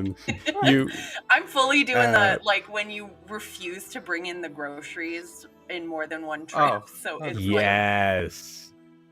Yeah. Yeah, there's this moment where it's like getting the strength of like maybe like some sort of frustration of like proving that you don't need Ewolf for this. Yeah, and you guys walk out. You see let's see. Okay. Yeah, you see Ewolf just kind of like running up. Oh, sorry. Yeah, no, I can help you with that if you want. Where? here, take these. They're squishing my fingers. Okay. Yep. Where did you go? I Where- thought you were with us. I dropped something. I dropped something back there, and as he says that, 'cause he rolled a 6, he drops one of the boxes. What? Oh, Oh, that was so- one of the cupcakes. sorry. Okay, all right, I'm sorry. Can I look down to see if he bought an anklet? That one's yours. You look down and you don't see an anklet on him. Okay, good. All right, well, I guess we've got all this. We'll make our way to the compass. Do you think Jet's gonna meet us there? Do you think everyone's gonna meet us there, or do you think it's just us? Just keep going. You got it. There's a weird moment now that like they Ianthe and Ewolf can't like physically look at each other. So now there's like a level of like there's a true wall of boxes between both of them. So yeah, you hear like general responses, but sure enough, as you go up in front of Compass, you see Jet standing there, just like kind of on the sidewalk to the street, with a bundle of desserts. Oh, look at that. Oh, look, it can replace the one that Ewolf dropped. Perfect. I'm sorry. It's Now you don't have to eat the floor cupcake. Lucky. Hey! Did you fly off a roof this morning? Did I fly off a roof this morning? Did you fly off a roof this morning? Did I? Told you it wasn't him. see. That doesn't mean that it wasn't him. It's just he's just being difficult. Jet What? turns around. Do I have Reason wings? doesn't How am I going to fly? You had wings when you. All right. Okay. I was right. Ha ha. Well, we didn't bet anything on it, so you don't get anything. Anthony, you hear in your head, oh no, I definitely flew off a roof this morning. Yeah, and she just laughs out loud at that.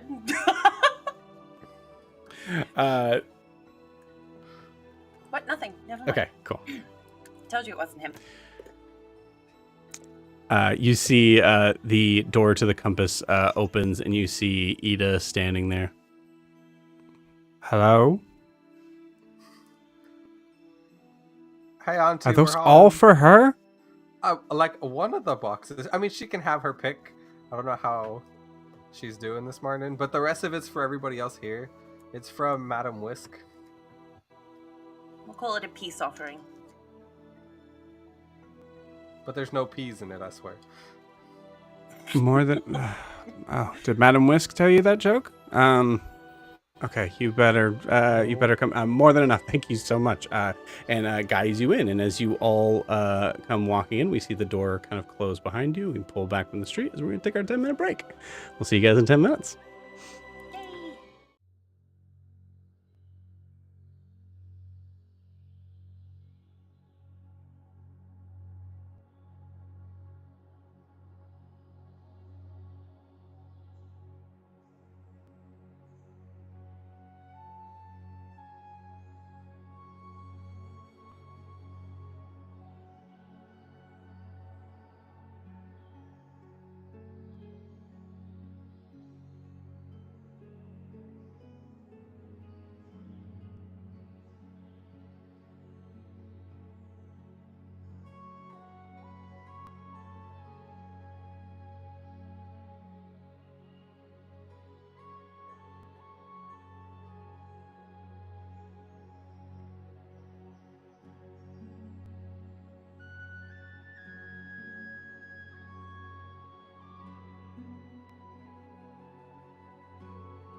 Okay, we are back. And of course, as we are coming back in, waiting for Jack to come back in, but we are going to jump back to our our poor Leonin friend, Titian.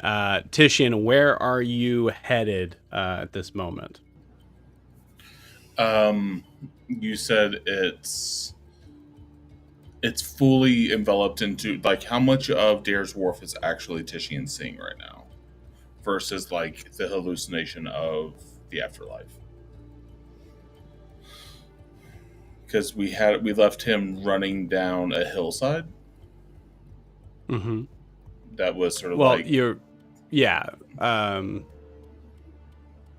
I guess the easier answer to your question is like, what's your intention? What's the, like, is Titian just going full tilt crazy, or is there something that you think you're going towards? He's not going full tilt crazy. He was sprinting back to the Blackwater Banshee to try and find some answers as to, like, that's where he was. That's where he had the strongest, what we won't call this, vision beforehand. So, like, he was going back there to the scene of the crime, so to speak. Okay. But if it's changed, and the reason I ask is because, go ahead. I think I'm with you. I think, like, truly, I think it's a part of your brain of knowing, like, this is where I want to go. Okay. And my sight is the part of my brain that's connected to my sight is what's changing things. But I'm still aware of where I want to be at in some capacity. So, like, Titian knows he's in a hallucination. Okay, I think that's important to know. Okay, so yeah, Titian's navigating that as best as he can. Again, you see him kind of on all fours. Do lions gallop, or do they just, like, sprint? They do a full. He's doing a full thing. I think you hear him murmuring. He's talking just in Leonin at this time. He's not talking in anything else. He's kept muttering the phrase, "The blade is sharpened by the one who was using it." Mm-hmm. But I think since we've left him last, as his space has sort of had, he's remembered what that's tied to, and he's trying to also remember other bits and other tenets of the imminent. So I think he's saying stuff like, control, action, courage. What is courage? Courage. Like, he's trying to remind himself of these things. Like, he's only gets in Leonin bits and pieces. In Leonin, yeah, he's just like full on. He's reverted back to his what he grew up in. Yeah. So Adim, what you're hearing is true, like, animalistic sort of roars, grunts, like almost like this, like, kind of like coughing, like a cat sort of style, like coughing sound. I'm gonna try something. I'm not sure if I can make it happen, but I'm gonna try something. Go for it. I want, as I'm following him as best I can, I want to try and turn not only Greens and Ianthes and basically all their stones on. Mm-hmm. I also want to turn Titian's stone on, so that they hear him. Okay. So I know that it was possible because we were being eavesdropped on before.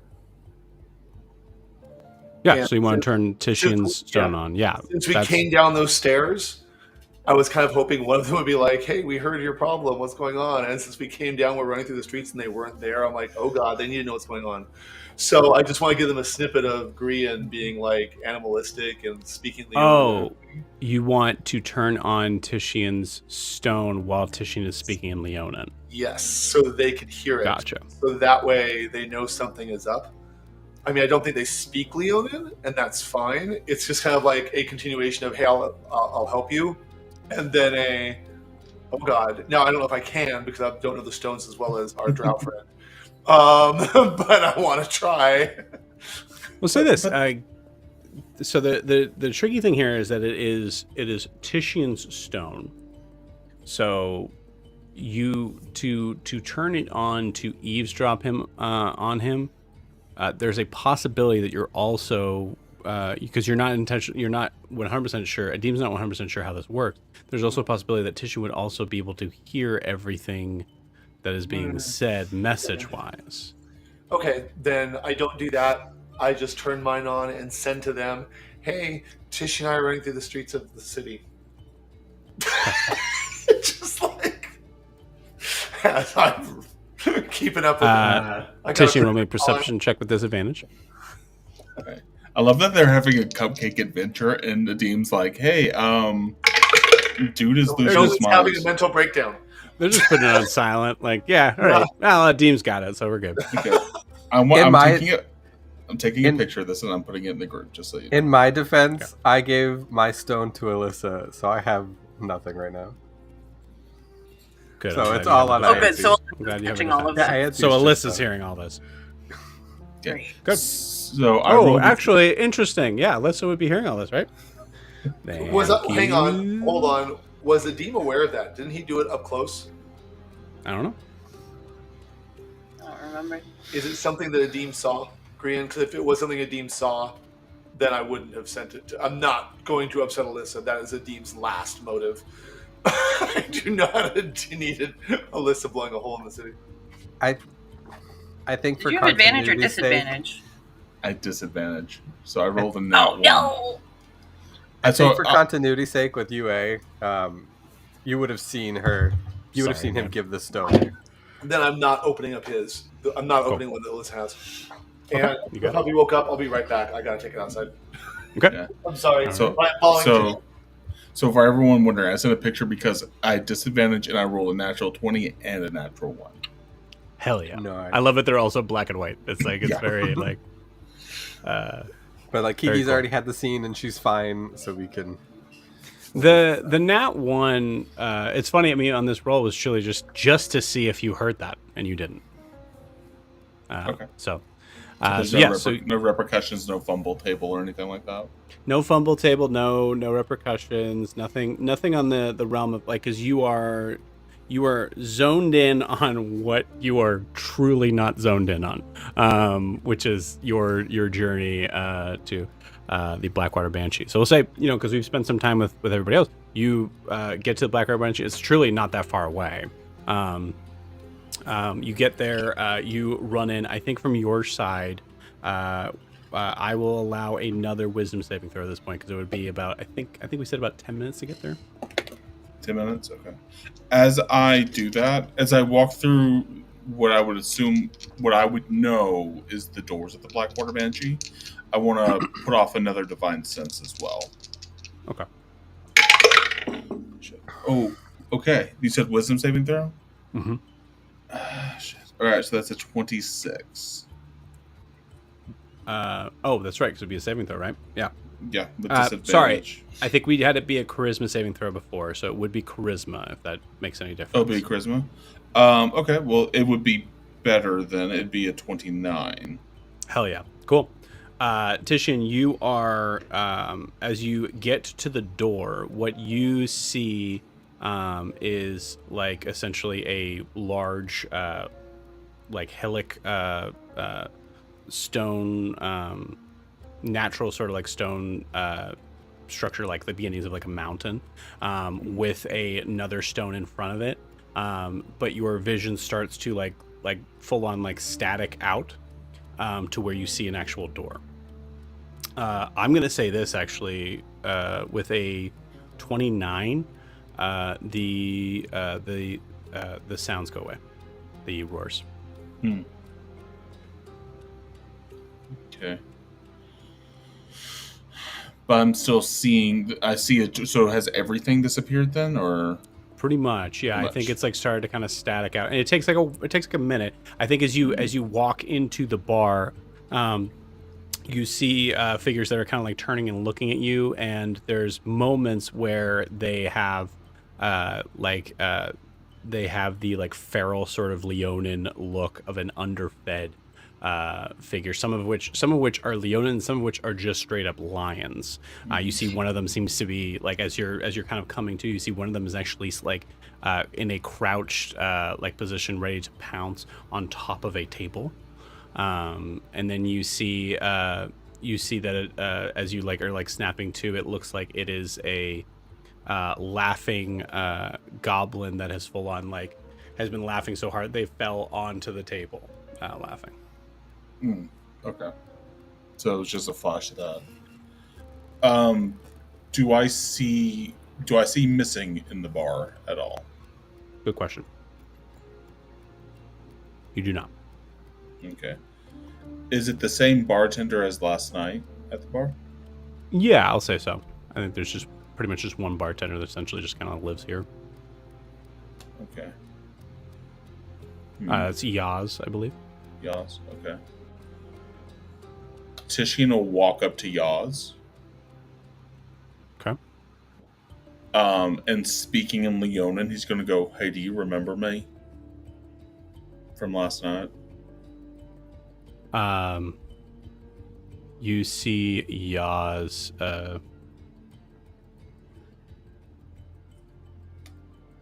Yaz kind of like looks at you a little funny. Goes, try again.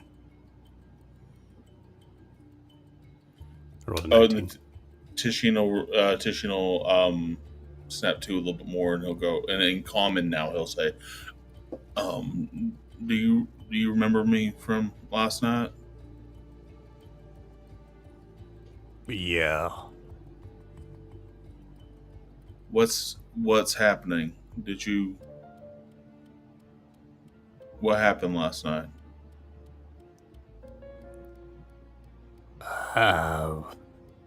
Last night we had a conversation that you clearly were not a fan of. You walked back to the table without your drinks and proceeded to walk out of here with that man. Titian will turn hiding you around. out. I'm just behind his left shoulder. Yeah, I'm just still standing there. Okay. Nothing else happened though. Nothing. You tell me nothing else happened? You saw nothing else? I saw nothing else. You're The no person help. that you were sitting with. Yeah. Hold on, 19. Hold on a second. Okay. As you were sitting with decided to finish their drink. Where did they? Do you know where they went off to?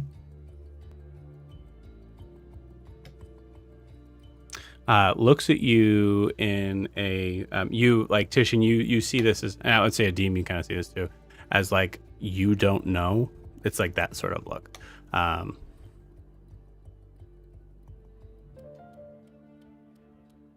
I would say that they went somewhere that no one could find them.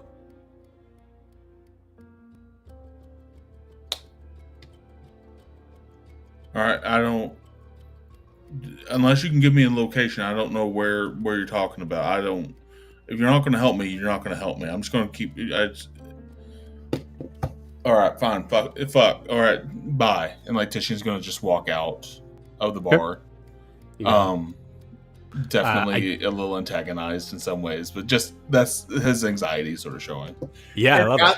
As Titian walks out, I just lean over to Yaz really cool, just like really quick and say, "It'd be helpful if we could find that person."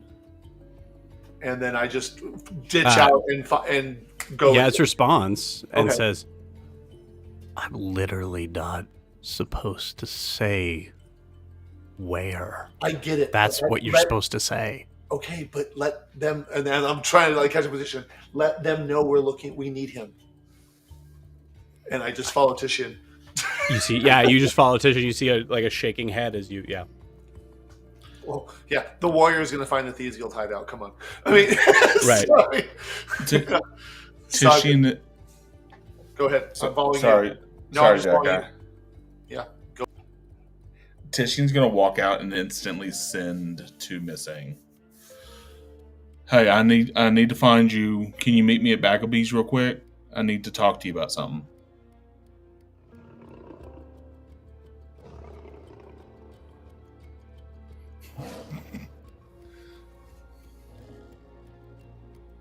Give me a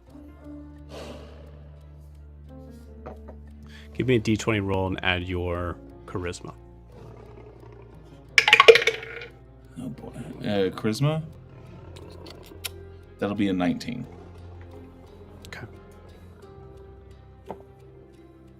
Okay. With a 19, your you're hearing these sounds again. They were gone. Now they're back. But you hear a response.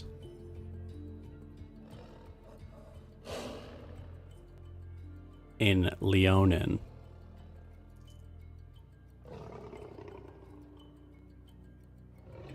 What did you say? Sorry, give me that sending again. What did you say? Hey, meet me. Hey, I need to talk to you. Meet me at Bag of Bees. This is important. See you soon. Okay. You hear a response. Who is this? Don't presume to be able to tell me what to do. Titian, you hear that in Leonin. Does the tone of the voice match Missing's, or is it a Not at all. completely new tone? Completely new tone. All right.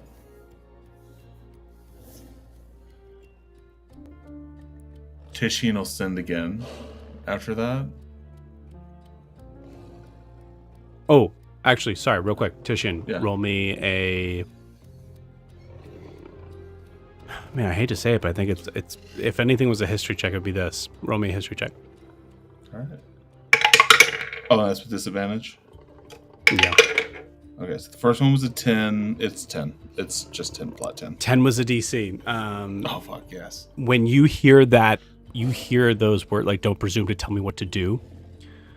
You hear another word that comes back to the back of your head as if you're remembering. You heard kneel. You heard it as a memory in your head. It's matching exactly the tone that you heard. But they're not commanding me to kneel at this moment. I'm just putting two and two together. This is you just putting two and two together. You're hearing it as a memory, that sort of thing.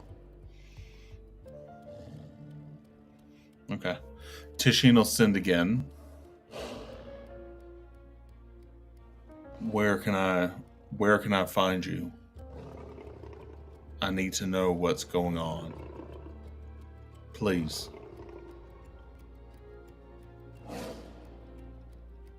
Please.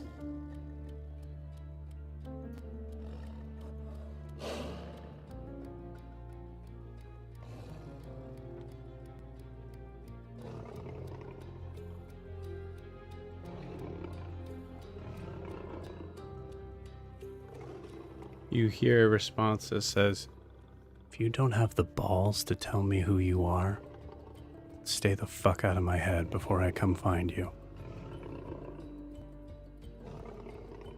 Oh, shit. That's right. I forgot the... All right. If you want to retcon and say that you... Because that's the big thing. She has no... They have no idea who's talking to them. No. Titian will send again. Last send that he has. Okay. This is Titian. Chiron. Bastir of Hostamal, and I need to find you. I need to know who you are and what's going on with me.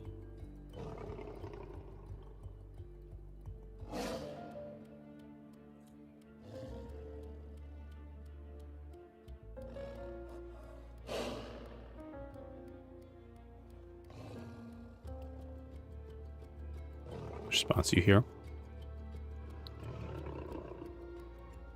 You're an idiot. Meet me in front of the place that we were at yesterday to meet our new friend. 15 minutes. Okay.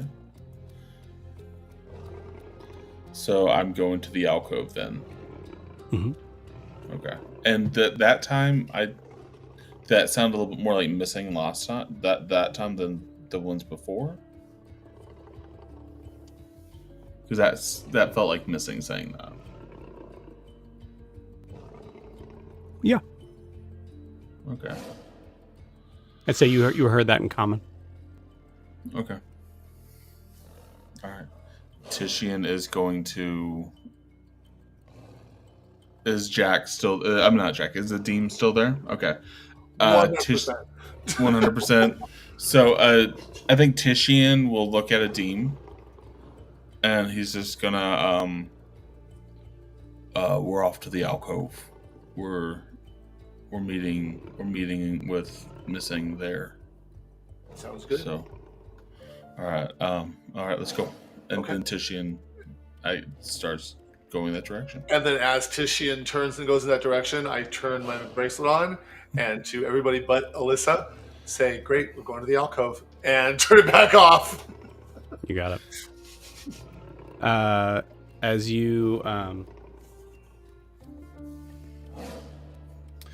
guys are heading towards the it would be the archives, but essentially the same thing.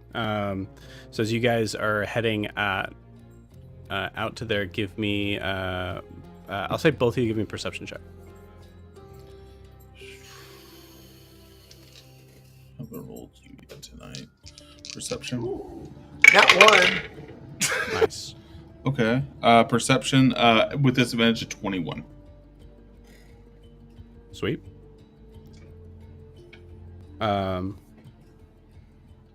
With a 21, I think in a state of almost a little bit of paranoia, Titian, you see there are from where you are in the Blackwater Banshee, the safest way to go around would be to go up the Sharps, which is where the shops are, and to go around, but it would truly be like 15 minutes out of your way. So I think what you do is you try to find like a street that you can see from where you are to all the way to the other side. And it's not, it's dangerous, but it's also early in the morning, or I would say it's long enough in the morning where it is full bright sunshine. So as you are walking along, you see that there are you notice twice in the 10 minutes that it takes to get there, or sorry, 20 minutes it takes to get there, you notice twice two different sort of people that are having conversations that immediately stop when you walk by. Adim, you were focused on Titian. What do those people look like?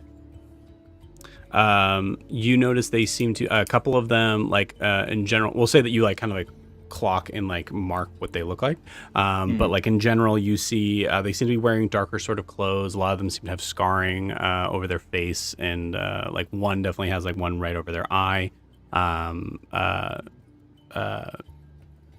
We'll say one is a male and a female having a conversation. The other one is a both seemingly human. The other two are what looks to be a goblin and a tiefling having a conversation. Tiefling being like a dark, like purplish, almost black skin. Okay, definitely clocked them stopping their conversations. For Titian, he's, I think, going to be on a continued lookout for other Leonin or Leonin-shaped, and specifically individuals in dark clothes and cloaks, especially. So any sort of like that outline is what he's sort of looking for. But knowing that, I think Titian, upon seeing that, he'll take out his stone for the first time, unaware of what Adim is doing. And I think he's just going to be like, he's just going to like put it up to his mouth, and he's going to put it out, put a message out to Ianthe, Grianne, Sif, and Adim. Watch for people who stop talking when you walk by. And like he's going to put it right back in his pocket. Okay. So a lot has happened for most of the party here. So I think you get to the archive. And Titian, roll me a d20, please.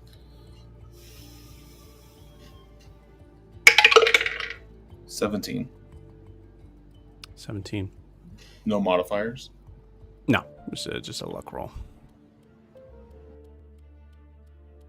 Should I be doing that with disadvantage? Is that a skill? Is luck a skill? No. It's a good question, but I'd say not for this. You notice that there is a because you're saying you're specifically looking for Leonin. You notice that you see a group of what looks to be students being kind of like ushered in from what might have been like just essentially kind of like rounding up kids to start the day or whatever. And you see a figure steps out. It was probably like it was a teacher that seemed to be rounding them up and bringing them in. But you see a figure standing in the standing like if there's double doors that like both kind of like standing in the post in the middle, and you see like students kind of just like walking to their left and right. You see a white Leonin figure, arms crossed, basically kind of like watching the kids as they're coming in. I'd say from your vantage point in this moment, she's about maybe 100 feet from you. 100 feet. Yeah. And just as a reminder, how close are we to the archives right now? Are we at the doorway to the archives? The archives and the alcoves are like truly next door to each other. The truly next door. Okay, so we Yeah, are, but so we are you're- right so where this- we. Yeah, so she's at the alcove. Yeah. Right, but like basically you're 100 feet from the archive door, 100 feet from the alcove door. Okay. Do I see missing around? You do not. Okay. Titian will walk right up to this individual. Okay.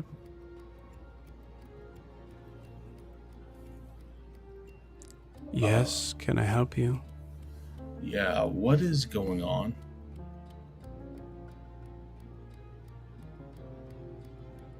Pardon? What is happening? And Titian's saying this all in Leonin to them. Cool. It's okay, Denise. Just continue to bring the children in. It's fine. And I'm probably right behind him, but since I don't speak Leonin, I have no idea what he's saying. So unless there's some kind of like aggressive action, I'm just watching. Adim, you're hearing roars and snaps and growls while there are children that are looking behind their backs in sheer terror. Yeah. So I'm just like, but I've heard him speak Leonin before. Yeah. So like, I get he's Right. speaking Leonin unless he's going to pull a weapon or somebody pulls a weapon on him, or he talks to me and lets me know what's going on. I'm just letting it be. I'm there. I don't think Titian. I think Titian's he's kept that same twitchy, like kind of erratic, tired body language going on, but he's not necessarily meaning to be aggressive. If that helps the team. Yeah, that's why I'm following him. I think Adim, you're aware of the perception for sure. Oh sure. And so I might the kids were looking. I kind of like give a wink, like don't worry about it. Kind of, put my hand on my trident. Wink at him, don't worry about it, kind of thing, just to calm him down a little bit. And just if it helps to feel a little better, I will stay near Titian, but stand between Titian and the children.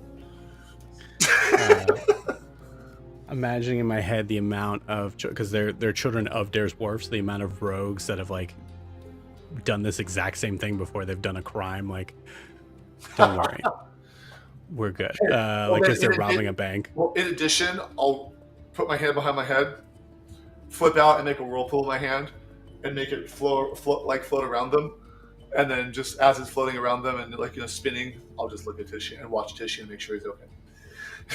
So just like to entertain them for a second. Cool. You see very quickly this Leonin looks at that and cast Dispel Magic.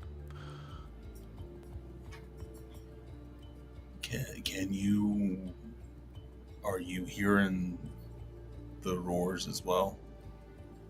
Can you hear the coal? I will address you if you take 10 steps back so you are not on school property.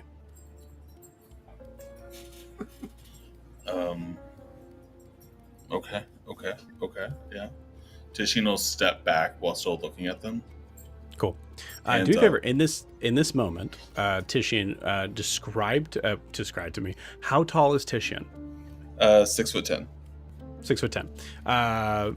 the typical sort of setup of Leonins. This is like I'm asking you on this. I'd say male Leonins are probably typically taller. I'd Cool. say so.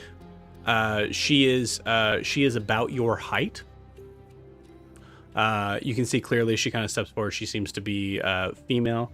As she is looking at you, you've never felt so small by another Leonin, which is saying something in for Titian's past. Actually, I'll say I would say maybe not so small, but it feels very the Roar esque.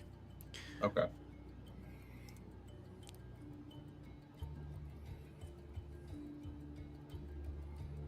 I have no idea what you're talking about. This is something related to any sort of Hasamalian connection. I can assure you I have not been associated with the Panthera Rouget in some time. If you are asking for my assistance, I apologize. I feel that I am unable to assist you in this. No, I just I'm sorry. I'm just sort of at my wit's end. I've been here just a couple days now, and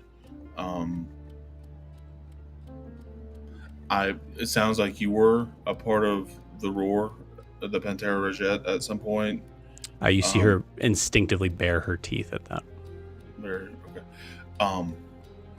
I have a feeling we come from similar backgrounds. I hold no love in my heart for them, but I'm not a member of them at all. I have nothing to do with Hasamal. As a matter of fact, I'm an enemy of the state of Hasamal in some ways. I'm a very busy individual, sir. Please tell me what it is you want. If you know the Roar, you must know of the Eminence. Of course. I think it's kind of coming to me in visions, and I'm not sure what's happening. But I'm kind of finding, since I've come to Dair's Wharf and I've been here for like 48 hours, I've seen it multiple times, and the sound of the coal is living with me right now, and I don't know what to do. I'm trying to figure it out. Where I'm drawing my power from, it's proving inconsistent, and I don't know what's happening. I'm looking for answers. That's it. That's all I'm doing. I'm just looking for answers, and I just don't know what's happening.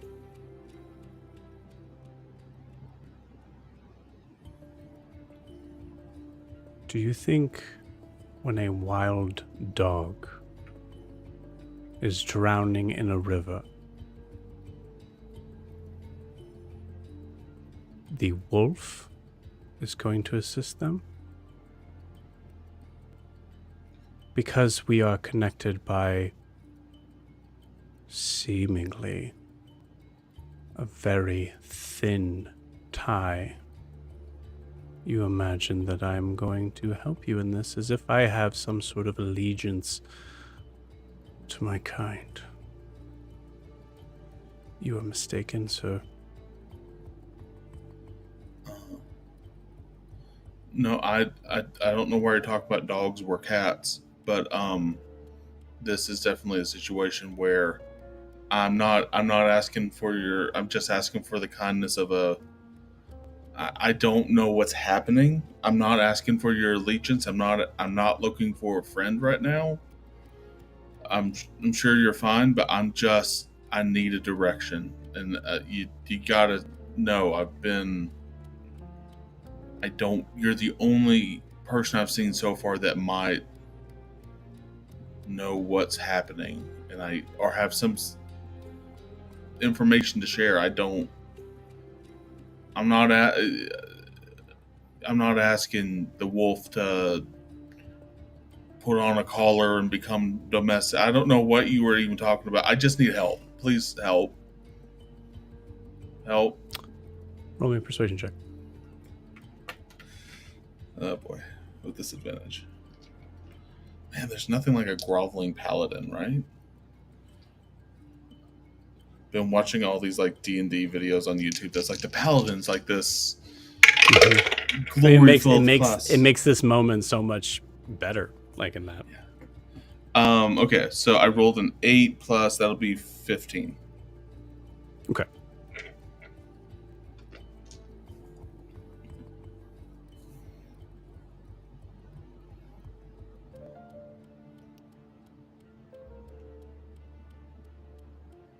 I assume, based on your questions, that you are clearly a low member, but a member of the Roar nonetheless. No, I'm not a. I was, and then I removed myself from that situation and have been on the run from them ever since. Kind of. I'm not a member of the. I hate the Roar, as a matter of fact.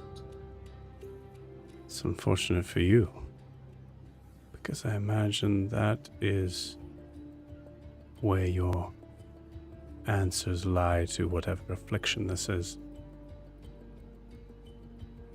What do you mean by that? This is a school. We rely on knowledge, not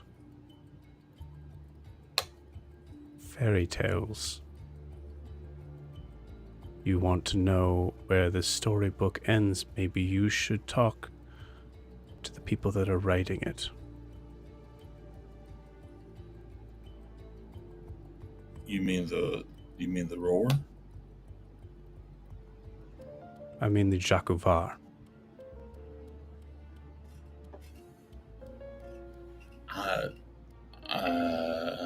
I don't think that's a good idea. Well, then it appears I cannot help you. You gotta, I mean, you can't just talk to the Jakuvar. I'm an enemy of the state. I can't I can't reach out to them without putting my and my friends' lives in danger. I can't just do that. That's not an option. As I tried to clearly say before, I'm not understanding the part where that is my problem.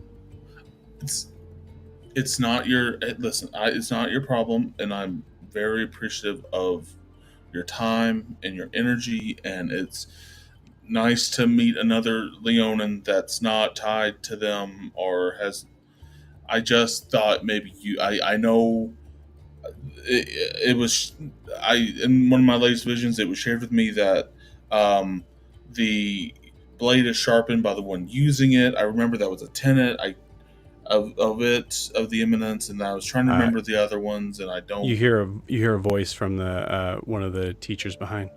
Headmistress Aveline, and you see she turns her head slightly and sees that there is truly a crowd of children kind of behind like a glass door, just sort of.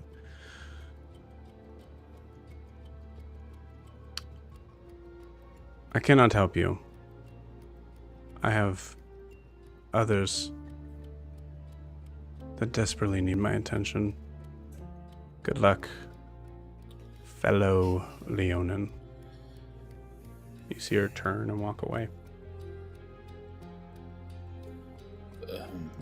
Thanks, Aveline. Thank you.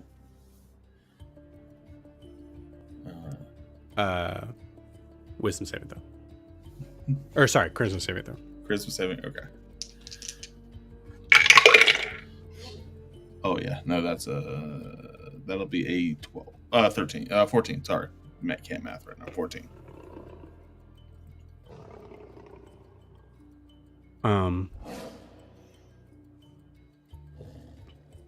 As you see Headmistress Aveline walk back up, you notice that she is moving and then all of a sudden dropping to all fours as she is moving her whole body, kind of like doing the cat sort of movement with her back, as she is walking into her den.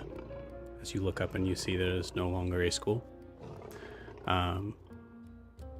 You see a figure walking towards you, Adim. You also see a figure walking towards Titian. The figure walking towards Titian clearly looks like Missing. Titian, you see someone that is dressed like Missing, but you see a skull face. I want to pop another Divine Sense right now. Cool. You get an intense sense of undead. From Missing? Hmm? Okay. Titian. Are you okay? Missing. What's going on?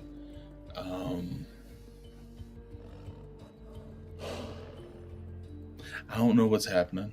Do you have a place we could go to real quick? Do you have a can we duck down in this alley real quick and just talk in private? I think we need to. Titian's trying to keep cool while looking at Missing's face, and after he even got that sense that they are undead, he himself is also like he's trying to keep it even more cool. Like he's, it's like that scene in what is it, Fear and Loathing, where he's like, these aren't lizard people in the bar right now. Oh yeah, I'm with you.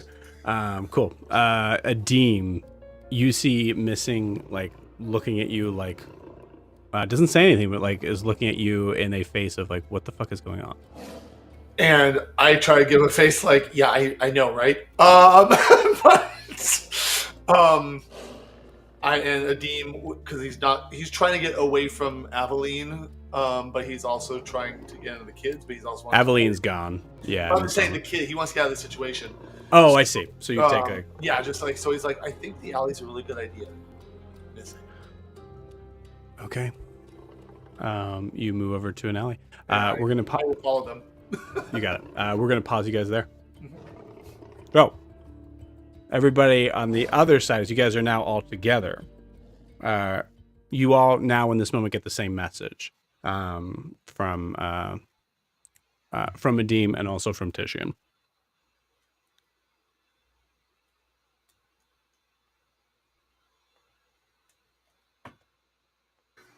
By you all, that's Audible just for Auntie. every- Yeah, Oh, it's it's pretty just much audible. just me. for everybody That's right. around. No. No. No.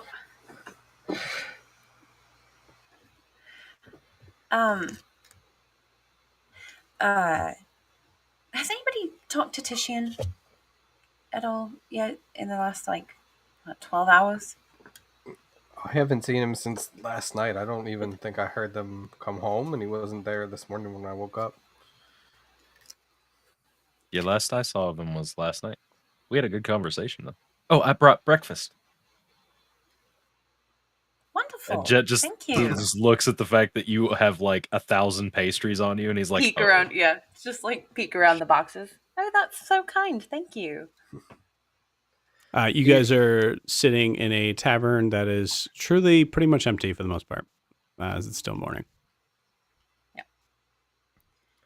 I think maybe you should go find him after this. I have a meeting I have to get to after this. But maybe people should go find him. Make sure he's Me? okay. I think if you want, I guess. Jet's seems to gonna like you. speak into your mind and say, "I was being followed. I had to get away from them." And I'll respond in your mind. Do you know who was following you? They wore dark clothes. Never seen them before. It's some group that I've not seen, but they know me. How would you feel about being a distraction and leading them away from us? That sounds dangerous. So it's being followed. Yeah, but That's I happening can. regardless. Yeah, but I can avoid that for a little bit. I don't know if I can avoid damage. I will definitely be injured if they catch me. Well, I'm not maybe good we at should. being sneaky. I'm more of a upfront. I like secrets, but I'm not good at avoiding being detected. I'm a dragonborn. I gotta Sure. stand out. Sure. Yeah, you do stand out a bit. Let me sit on this for a minute. Maybe together we can have a magical distraction? We could do that. I Send mean, Grian off to. I could make an explosion. I feel I like can make Green us just invisible. standing there talking to Ida with like, Who's making an explosion? Oh, we're speaking telepathically. That was in our Oh, heads. sorry. You guys Yeah, just, like- yeah. Actually, hold on. No, fuck you. Hold on 1 second. Sorry. No, not. No, hold on. Wait. Sorry. That's not what I meant. That's not what I meant at all. Sorry. I'm sorry. But I did roll an 18. I said what I said. Alyssa goes, who's going to have an explosion? Oh, I'm it's so sorry, Elissa. Nathan. That's That was it, completely yeah. different. No, Yeah, that's it was completely Alyssa. different. Yeah. I was like, who else is coming up here? Alyssa, that's fine. I'm sorry, a what? No, I know that voice. But no one's exploding anything. Someone's. You. Good morning. Is that all for me? Yes, I told you I'd come back. Well, Yes. all right. It's not all for you, but you can have as much as you like. Okay. The worst parent. Yeah, that's so good. Have as much as you like. And we're going to share some with our friends here. Oh, hey, look at this. Check this out. And I show her one of the cupcakes. And you like pull the thing to. Oh my gosh, can I eat them? It's incredible. I think so. Try it. See what happens. You see that's the first thing she kind of like Here's, like, dives worst into. parent. E-Wolf is like right behind you, just being like, it's like looking around the place. Are they gonna get that fixed? It just points to like something that like like some sort of like furniture malfunction sort of thing. He's clearly looking for things that would make this place not suitable. Mm-hmm. Did you have an all right night? Did you get some sleep? Yeah, that bed is, well, first off, it's a bed and not a pile of hay. That sounds wonderful. It's so good. It's also really big. Grian, you're big. I'm a tall guy. What can I say? I also found some stuff under the bed that was really confusing. It was like drawings and stuff. Ooh, maybe you should. Hey, this is what happens when Brandon just doesn't say very much. This is the punishment. I believe it. No, I believe it. Cool, dealing with stuff. I'll tell you later. I kind of like glance at Ida and just be like, oh, honey, you know what? That was probably left there from someone else who was in the room. Yeah, I stay there often. It was just not all the time, so we do share the room a little bit with other people. But I'll go up there and just make sure that unless it was, I'll make sure that it. I'll take care of it. You see her just walk up to the room.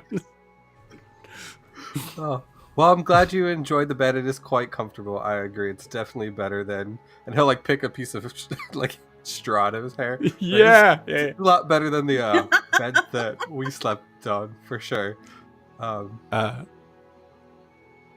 Yeah. Jet interrupts and goes, "You have beds?" Yeah. Yeah. It was a generous term for what we've got. Oh, they don't have beds. I have a bed. They have a pile of hay. You sleep on a pile of hay. Yeah. Oh, Where do you well- sleep? But Are not you all in the like a time. on roost a or nice, something? comfy couch Oh, in the archive. okay. A roost. Do you have to make like a? Do you have to like position the cushions to be like close around you? Do you carry things and bring it to the couch, like especially like shiny things? Oh, I see how. Yeah. So no. I'd actually have an apartment somewhere in the city. Oh, okay. I don't think I've ever been there. I wonder, is there mail in this city? Yeah. Oh no, there's definitely mail. Yeah. So you just So have it's like this, 3 years of mail just piled up outside of Mhm. outside of his apartment, and he's just like, huh. So you just I should have probably this go check on that. disposable income. There's like at a certain point in time, you did put down like as an employment sort of thing, you put down what your address is. So you've been like getting like things of like library cards, like a library card is in the mail there, and like yeah. W4, all that fun stuff. But you're an adjunct teacher, so everything is just paid in cash and very under the table for some reason. Okay. Also, yeah. Okay. You see, she's been here the whole time, but she kind of speaks up. Goes, so you have an apartment that no one's staying at That's what while I there's was people living on the streets? Well, it was kind I of was thinking given about to me. me. I've never paid for it, and I never went there. I'm sure there's people living there now. It's not even locked. Okay. Okay. Do you want the address? You can stay there. No, I don't. No, I'm sure it's got a bed and a dresser. I think I I've have visited a, one. I have a bed. I have a dresser. I just. Then why are you bringing it up? Because you brought it up. This is fun because you're like a cat person and you're a bird person. And there it is. And you hear Harper go once again, okay, no, I'm Elissa, I'm a tabaxi. And that is a dragonborn. You see Alyssa's eyes get really big at that. Oh.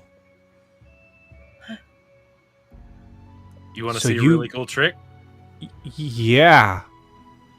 How tall is the ceiling in this room? Standard, I'd say about 10 feet. Could I breath weapon and not damage anything?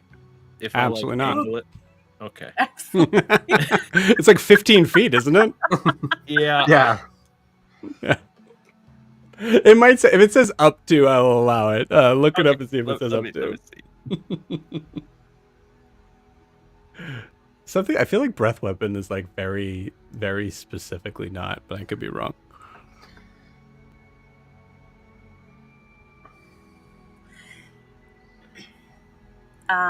So, Elissa, what would you like to do today? We have all sorts of options. We could go shopping. We could hang out here. Okay. You see Ewolf go, can you show me your room just for a second? Just so I can see where, and you see, at this point, I think Ida's kind of come back in. You see her like crumpling up some papers and giving Grian a very like, Jesus, look. Yes, you absolutely can. This is going to be confusing because it's both Irish accents, and I pretty much only have one tone for that. You absolutely can. Also, Ewolf, right? Ewolf, you also have a place that we have for you. Oh, my apologies. Awolf, Ida, Ewolf. He's the ex-boyfriend I was telling you about. For context. You see, Jesus. You see Ida kind of stick. Nice to meet you. And you see Ewolf kind of looks at the hand.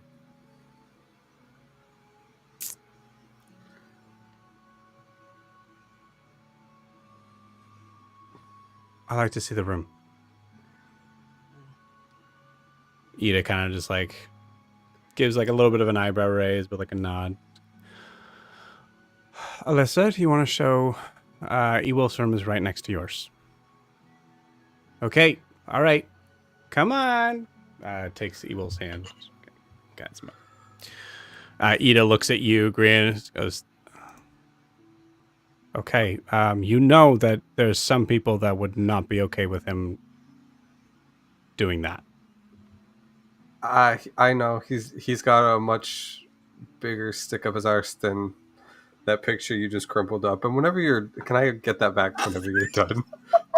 Oh, sure. The quickest it's out of my hands, the better. You just take the. Thanks. Appreciate it. Incredible. Well,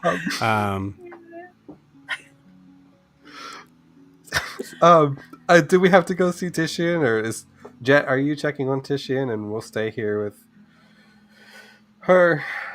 I'm not quite sure what transpired over the message I have to there. get back to the Spire. I have to get back to the Spire. I have a meeting. I think. Because I think it's the next morning since I made that plan. Mm-hmm. Yes. That was like many sessions ago. Yeah. It was next morning. I think we said around noon. Yeah. Okay.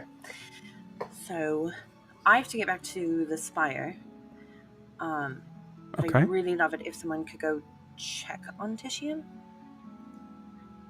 What's going on with Titian? Who's asking? Ida. Oh.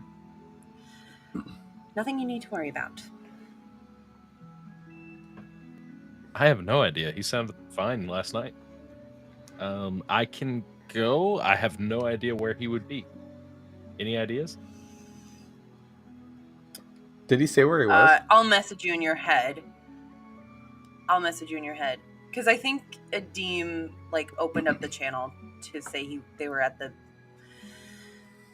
archives? Alcove? Yeah, I think simplification here. I mean, it would take a it might cost a resource, but no, you could use the stone even to say it. Yeah, I'll say archives. So I'll message Jet. They're at the archives. I don't know why. Okay, why are they at my house? Elissa comes down the stairs. Who's at the archives? That's rather annoying. It says out loud while pointing at Anthony. That's new. What? There's books. Titian and Adim are at the library checking out some books. That sounds so boring. You know what's not boring? We'll cross that off the list for today. Alyssa, let's step outside really quick. I'm going to show you something really cool. Okay. And as soon as we step outside, Jet's going to look straight up and just breath weapon into the air. Wow, what does it look like? And when you it send it up? is a burst of radiant energy, like the refractions of a crystal. Nice, very cool. Ooh. Oh my gosh, can I do that? No. The answer is yes. If you study really hard, and Jet pulls out his book and he goes through and he's like, there's all these incantations. There's actually a spell called Dragon's Breath, and you could copy mine. You could just read this and have magic? Yeah. Can she read? Let's ask that very important question. Would you like a spell She's book? pretty of your dang own? smart. Yeah, she can read. Wow. Yeah, absolutely. Chet will go through his pack and find his first ever spell book, the one that he replaced when he got the codex. Cool. And he will I think pull you're out- looking and it's- in horror. and it's just a black both like, oh, leather God. book with no. silver embroidered all the way around it in the face of a dragon's head, and he just hands it to her. It's you. Wow. Thank you, Dragonborn. And hugs you around the waist. I'm Jet. Oh, okay. That's easier. Jet. I also have something else for you. And he goes in and he finds like a quill and ink and says, the rest of the book is yours. Do what you want with it. You can color, you can learn, you can write down whatever happens during the day, whatever you need. So notably, I think this is a very cool trick. So I want to make sure I acknowledge it here. You're giving her ink and not magical ink. Because there's a That is specific ink for correct. for That is writing correct. spells. Yeah, I love that. I'm giving her regular ink and yeah, a quill I like that. and a spell book that she can turn into a diary if she wishes. Perfect. Oh. Okay. Yeah. Thank you. That's super nice. Everybody here's been really nice. Good. Well, that's good to hear. You're welcome. Oh, and he summons a spectral quill and he opens the page and marks out something at the front cover really quick. And then he This book belongs to Jet. Cool. It's just like some well, sort of no. like weird expletive or something. He'll open it up, and if anybody is looking, it says this book belongs to Tej Draxus. Oh yeah. I love that. And then he marks it out really quick and then hands it back to her. Okay, thank you. I'm gonna read it, and you see her sit down right where she's at, which is the doorway, and then starts reading. Jet is very well versed in calligraphy, and so it is very beautifully written, and it's probably written in all of the languages he knows, just like the same information on 3 different pages or 4 different pages. Cool. Okay. Yeah, and then there's certain points in time. We don't have to role play, but there's certain points in time where she looks at you and goes, "What does this mean?" And it's just a different language other than common. So yeah, there's a moment. Ida goes, "Maybe we should get this out of the doorway, but we can pull you up a table and chair." And you see Elissa goes, "Do you have a couch?" Yeah, we have a couch. It's a little bit further off, but yeah, you have a. And you see Elissa just kind of grabs Jet's hand and goes, "Come on, let's go to the couch." Okay. And yeah, Ianthe, you see this walking by, you're just like, "This is going well." Maybe It's a little almost too like well. he's a teacher. I know. She's like, I'm glad it's going well, but I don't. Selfishly, she's like, I don't want her to want to stay. Right. Yeah. There's so many. You see, at this moment, Ewolf comes down. Yeah, it's fine. It's good. It's good. Is it secure, safe, clean?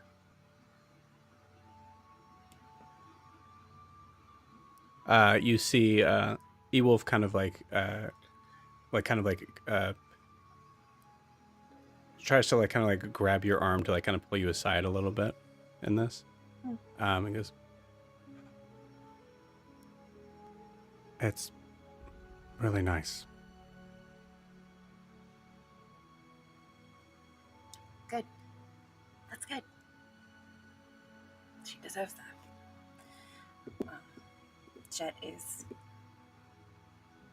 Jet gave her a spell book. What? Yeah. And he said it's an old one, so it's got some pretty simple spells, but she teaching her magic.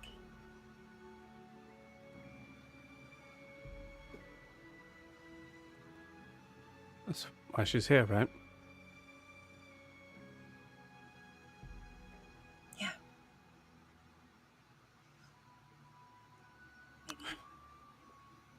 Maybe she'll want to stay.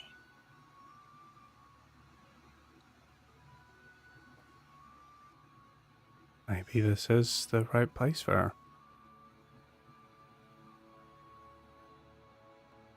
What about you? If she stays, what do you do?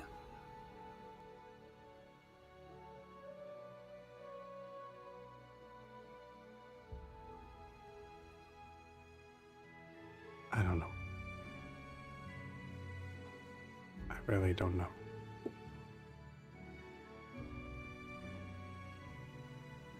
You could always come with us. I know it's not always the most fun, but I think for the most part, we like having you around. I do.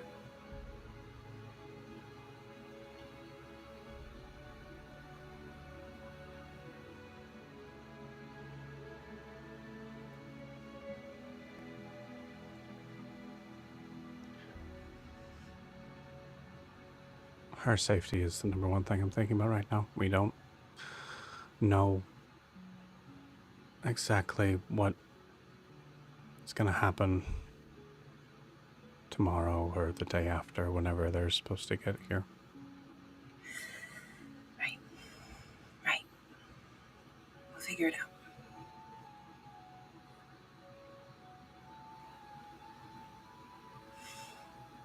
Well, if Jet's staying here with her, I guess I'll go check on Titian. Since you have somewhere to be. Yes, yes, I have a meeting I have to get to. So, Green, you'll go check on Titian. I guess have Deem reach out if he needs anything from me. Yeah, when I get there. Where are you going? Like, where in the city? Back to the spire. Okay. Do you mind if since I gave my rock to Elissa, do you mind if I borrow yours? And then maybe if you want to pick up Sif's, since she's staying there? Oh, yeah, that's a really good idea. Yeah. Deception check. What? On me? Nope. Okay, we rolled deception. Unless I'm misremembering, because I don't think I think you're going back to the spire. Am I? Okay, then that's me being stupid, because that's where I thought it was. Yeah, I thought they were meeting in front of the spire. Okay, I'm sorry. Nope, now it's the DM being stupid. Yeah, okay, so never mind. Don't mind the roll. Cool. That's great, because it wasn't very good. Right, I was like, oh, okay. Yeah. I will say, what would it be in persuasion? Because Ewolf is looking at you very confused. 16 in persuasion. Okay, 16's surely not that bad, actually. Well, I'm better at persuasion than deception. What meeting? Who are you meeting? Just someone I met at the bar last night.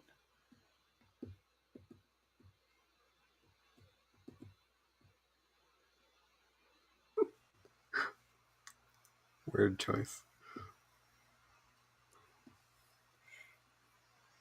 Looks at Grian, and then looks back at Anthony. Have a good time. Thanks. Could lead to something serious. So I'll keep you informed. Looks at Grian again. I was here. No idea who this is.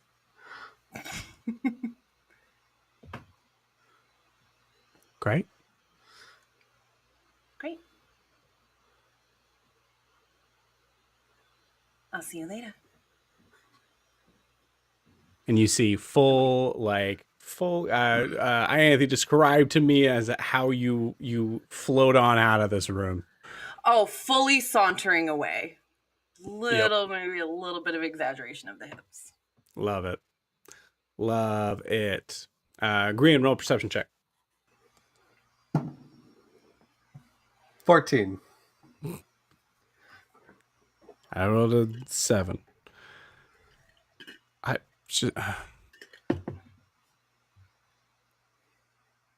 What? Oh, nothing. Just sometimes when you get off that horse, you gotta get back on again, When were we talking about horses?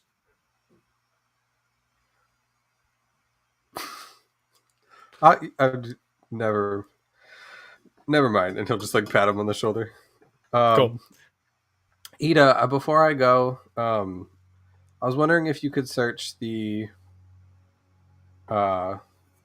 vault for any kind of item. I've got this dog that super big, super obvious, and I'm trying to transport him a little bit more discreetly. If you might have anything down there.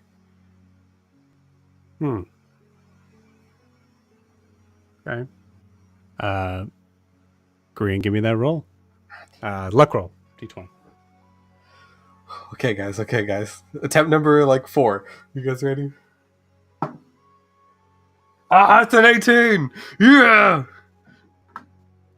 DC Thanks, was 19. Stranger Sorry, Things. ma'am. Sorry, DC was 19, ma'am. Okay, Every time. you said big. Like, how big? This is a dog? Yeah, he's about he's about this tall. It's a hellhound. A hellhound? Yeah. Ironically, like hellhounds are a thing in D&D. That's not what he is. But I want you to keep. But I want you to keep it. I want you to keep that. Like, start with hellhound, and then if you want to correct yourself, go for it. A hellhound? I mean, he's a big dog. He shits everywhere. It's kind of a hellion to keep him with. But I mean, technically, he's a Cerberus. A Cerberus? Yeah, Grant, that's way worse. That's way worse. You see Elissa like looking up. Elissa looks up and goes, "Shh, we're reading." Yeah, okay. And that's why I need something to carry him discreetly through Dair's. Yeah, no shit. Probably past Hasselmal. Where to? Oh my gosh. A cave. He was, yeah. On the surface? Like, yeah. Yes and no. Yes and no. You found him on the surface. Yeah. Like the surface of Imea. Yeah. Yeah. If that's where we're talking about. Okay. His mother had just died, and he was really tiny, so we took him in.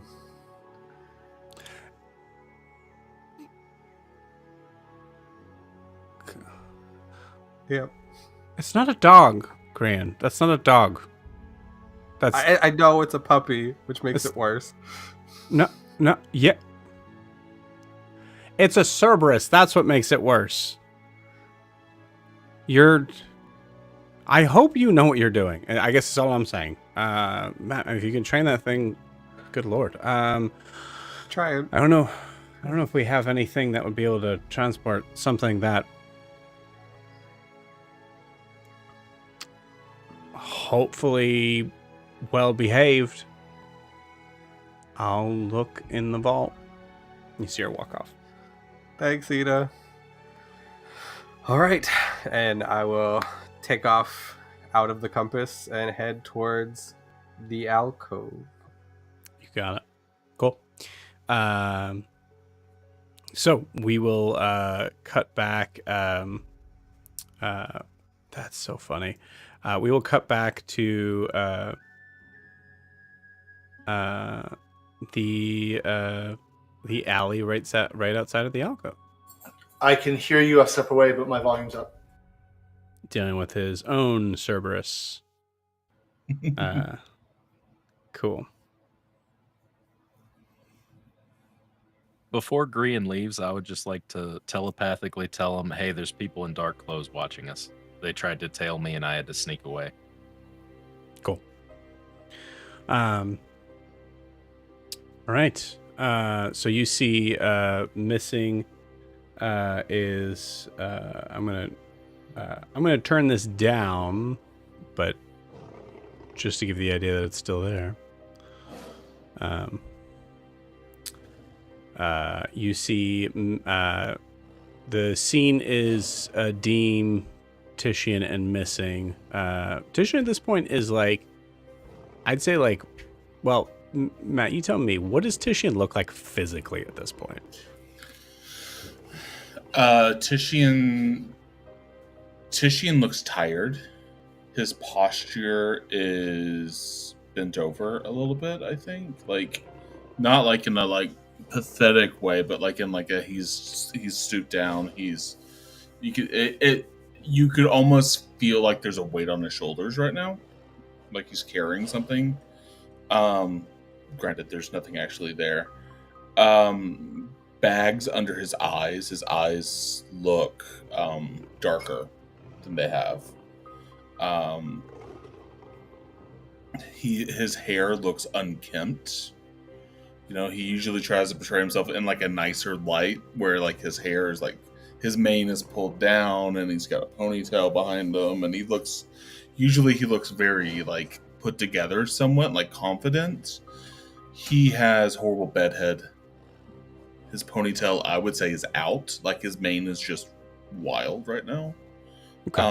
Unbrushed, and he is just looking at Missing, who I don't think I've ever heard how tall Missing is, and as a changeling, I don't know. Super short? No, I'd say about maybe like 5'4", 5'3". So I think, so Titian's like looking down at them in this moment, which is making things look worse than I imagine they are. I truly don't think Missing reads. So there's been things that you guys have done and said that any other person, I think any like sort of normal person would be like, I'm uncomfortable because the drop that you have on me. Missing seems to have this weird sort of sense of confidence in this, so it doesn't seem to bother them at all.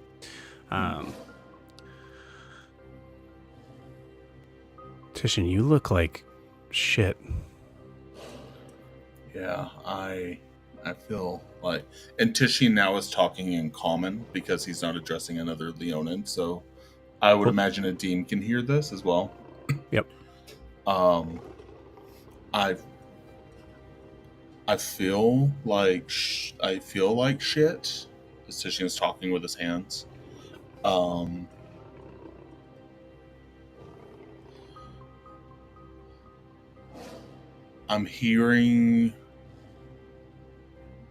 hearing roars, and I'm hallucinating the afterlife, I believe, at this point.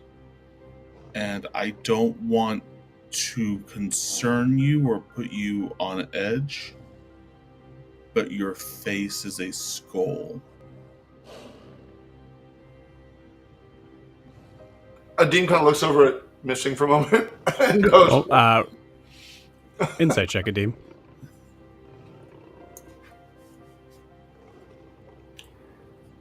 Yeah, 15.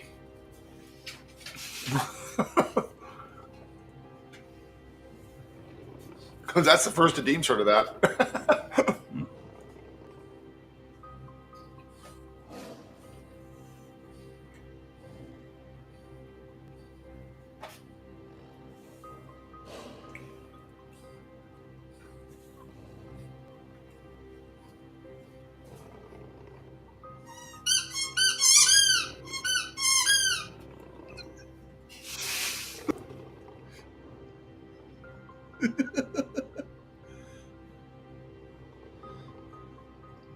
Puppy's gonna puppy. Yeah. That's what I'm saying. Okay. Well, it sounds like you need to just get some sleep, and maybe that'll... No, this happened. Is it? Hold on. Before I make it worse than it is, it? Can you do me a favor, missing, just as a friend? Can you just like touch my hand right now? I just want to make sure that you are in fact real in this moment.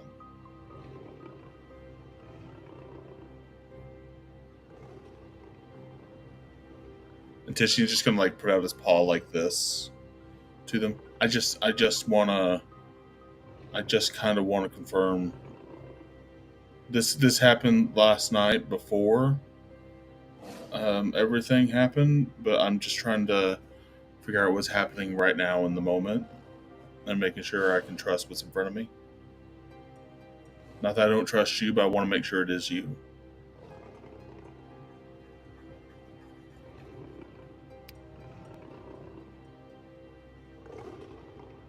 Looks over at Adim. And when he looks over at Adim nods and moves his hands so he's crossing his arms. Now that he's seen it. Okay. Kind of like I see what you're doing. I don't want to, but I will. That was a good move. You see them reposition their hands. Okay.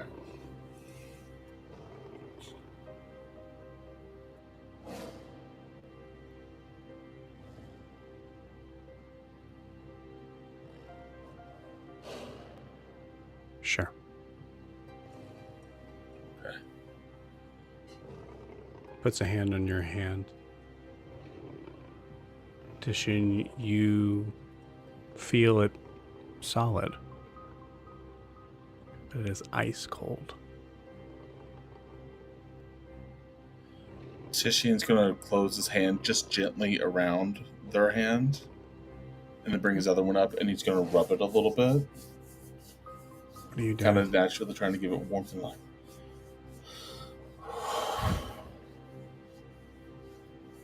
Thank goodness you're real. All right, I'm gonna. Titian will just like back off a little bit now, and he'll just be like, I just needed to confirm. I appreciate that. Persuasion or deception check, please. From Titian? Yes.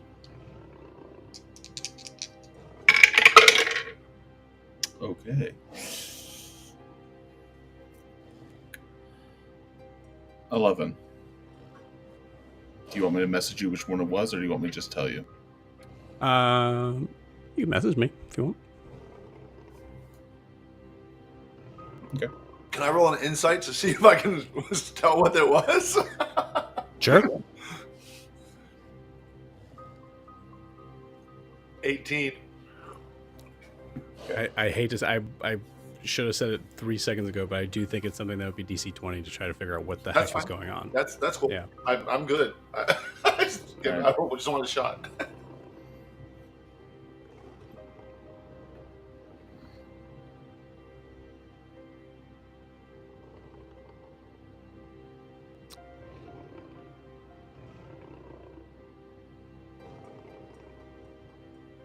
I like you, Titian.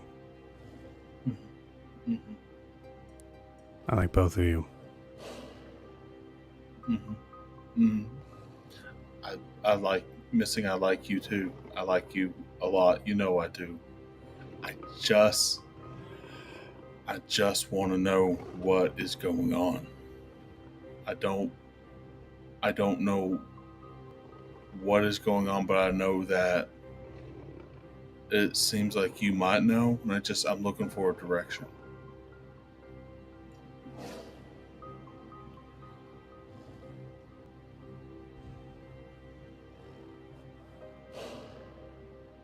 You're the only thing that's sticking out in these visions, and I gotta know why.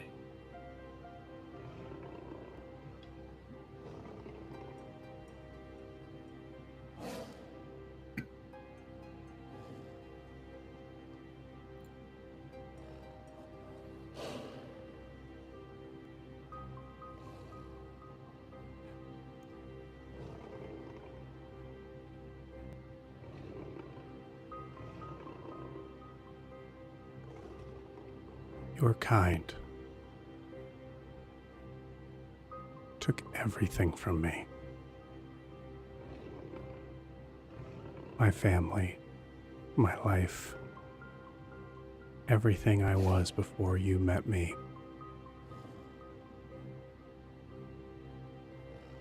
I was a good person.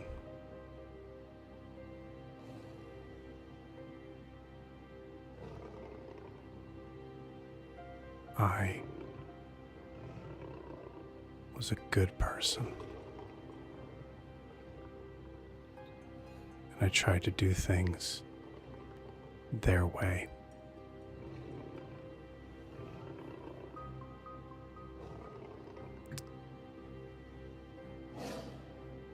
I've found something else. Something that allows me to do things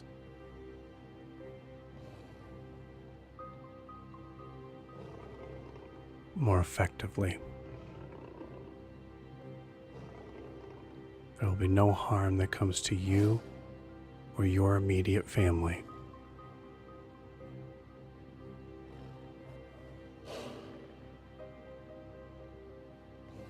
But the roar will burn.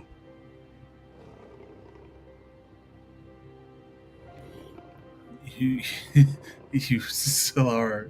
You still are a good person. I'm not. There's still good in you. I just. What are you talking about? Just tell me what you're talking about.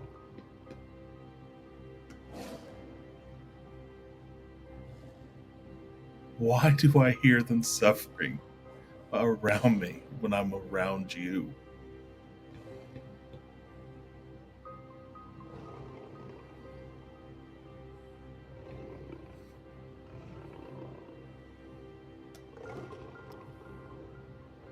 When you die, where do you go?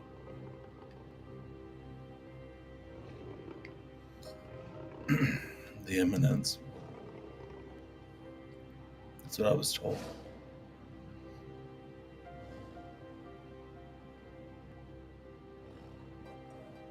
Not if I kill you.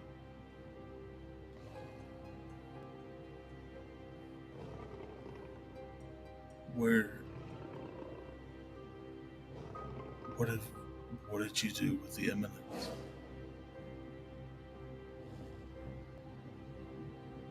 Nothing yet.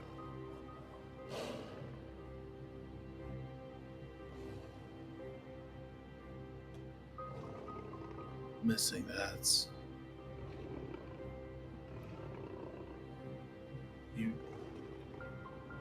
I understand taking vengeance, but you're talking about denying all of Hasamal and Afterlife right now. I'm talking about the lives that they have taken, the lives that they have ruined, abilities to be able to allow them to make choices on where they end up. You want to talk to me about afterlife? I've been there.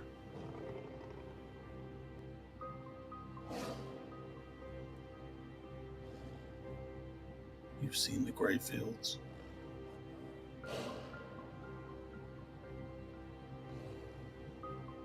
If there's anyone that deserves peace,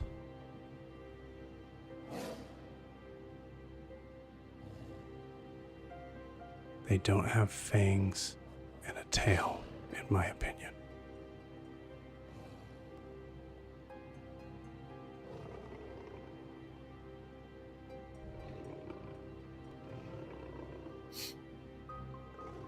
I would like to walk away now.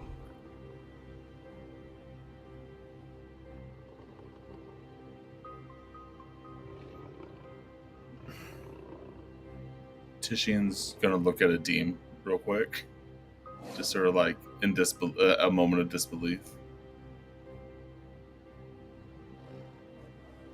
And then I think he's going to look back at missing and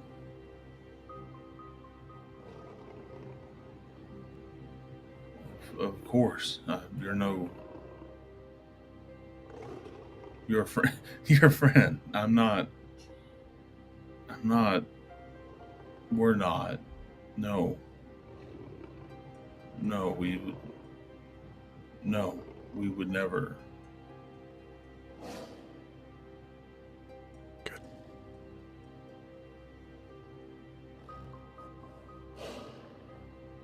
Let's handle what we have to handle here. And then we can talk. In the meantime, I wish I could help you. I truly do.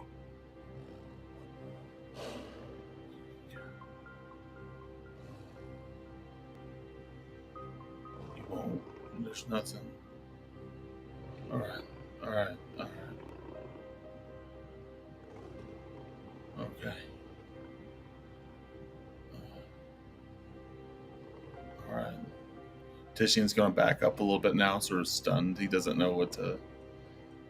Can he do a? I want to do an insight check. Sure. I'm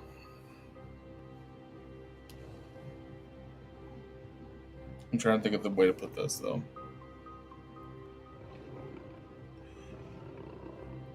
And maybe this is not even an insight check. Okay. Maybe this is another kind of check.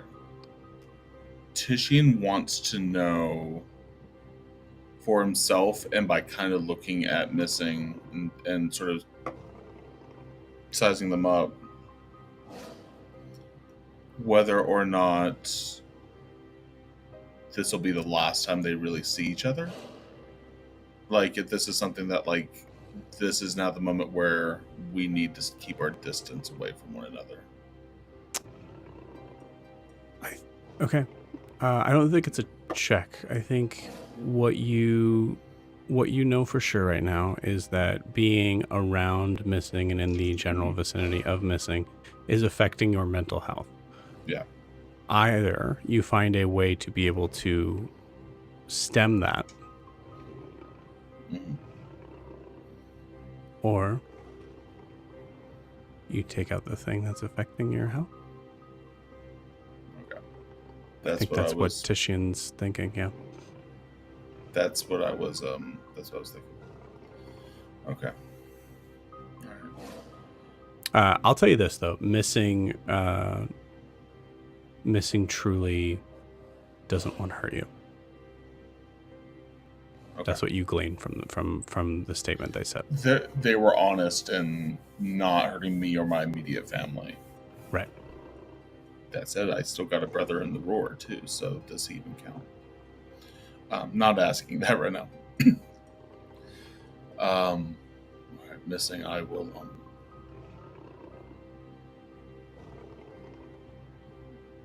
goodbye in peace. And Titian will start walking away, hopefully with Adim. Cool. Yeah, Adim is definitely following him and staying within, like, shoulder to shoulder as best he can. You got it. Give me one more wisdom saving throw, Titian. Wisdom or charisma? Oh, sorry, charisma. Nat 1.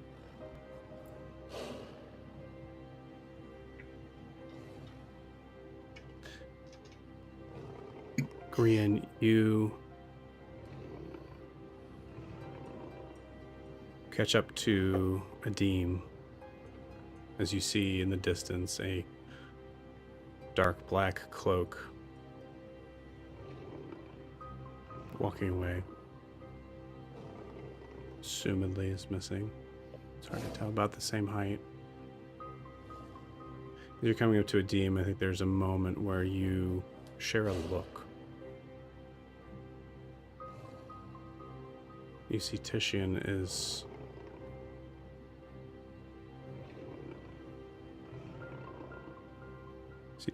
walking away. the direction that you see is not necessarily important to the scene. I would say possibly north, possibly south. Not the same direction that Missy's going. But the scene starts to shift. As Green and Adim, you guys are looking at each other, and you see Titian is walking through no more than 4 or 5 feet away from you. Streets that start to shift into a field,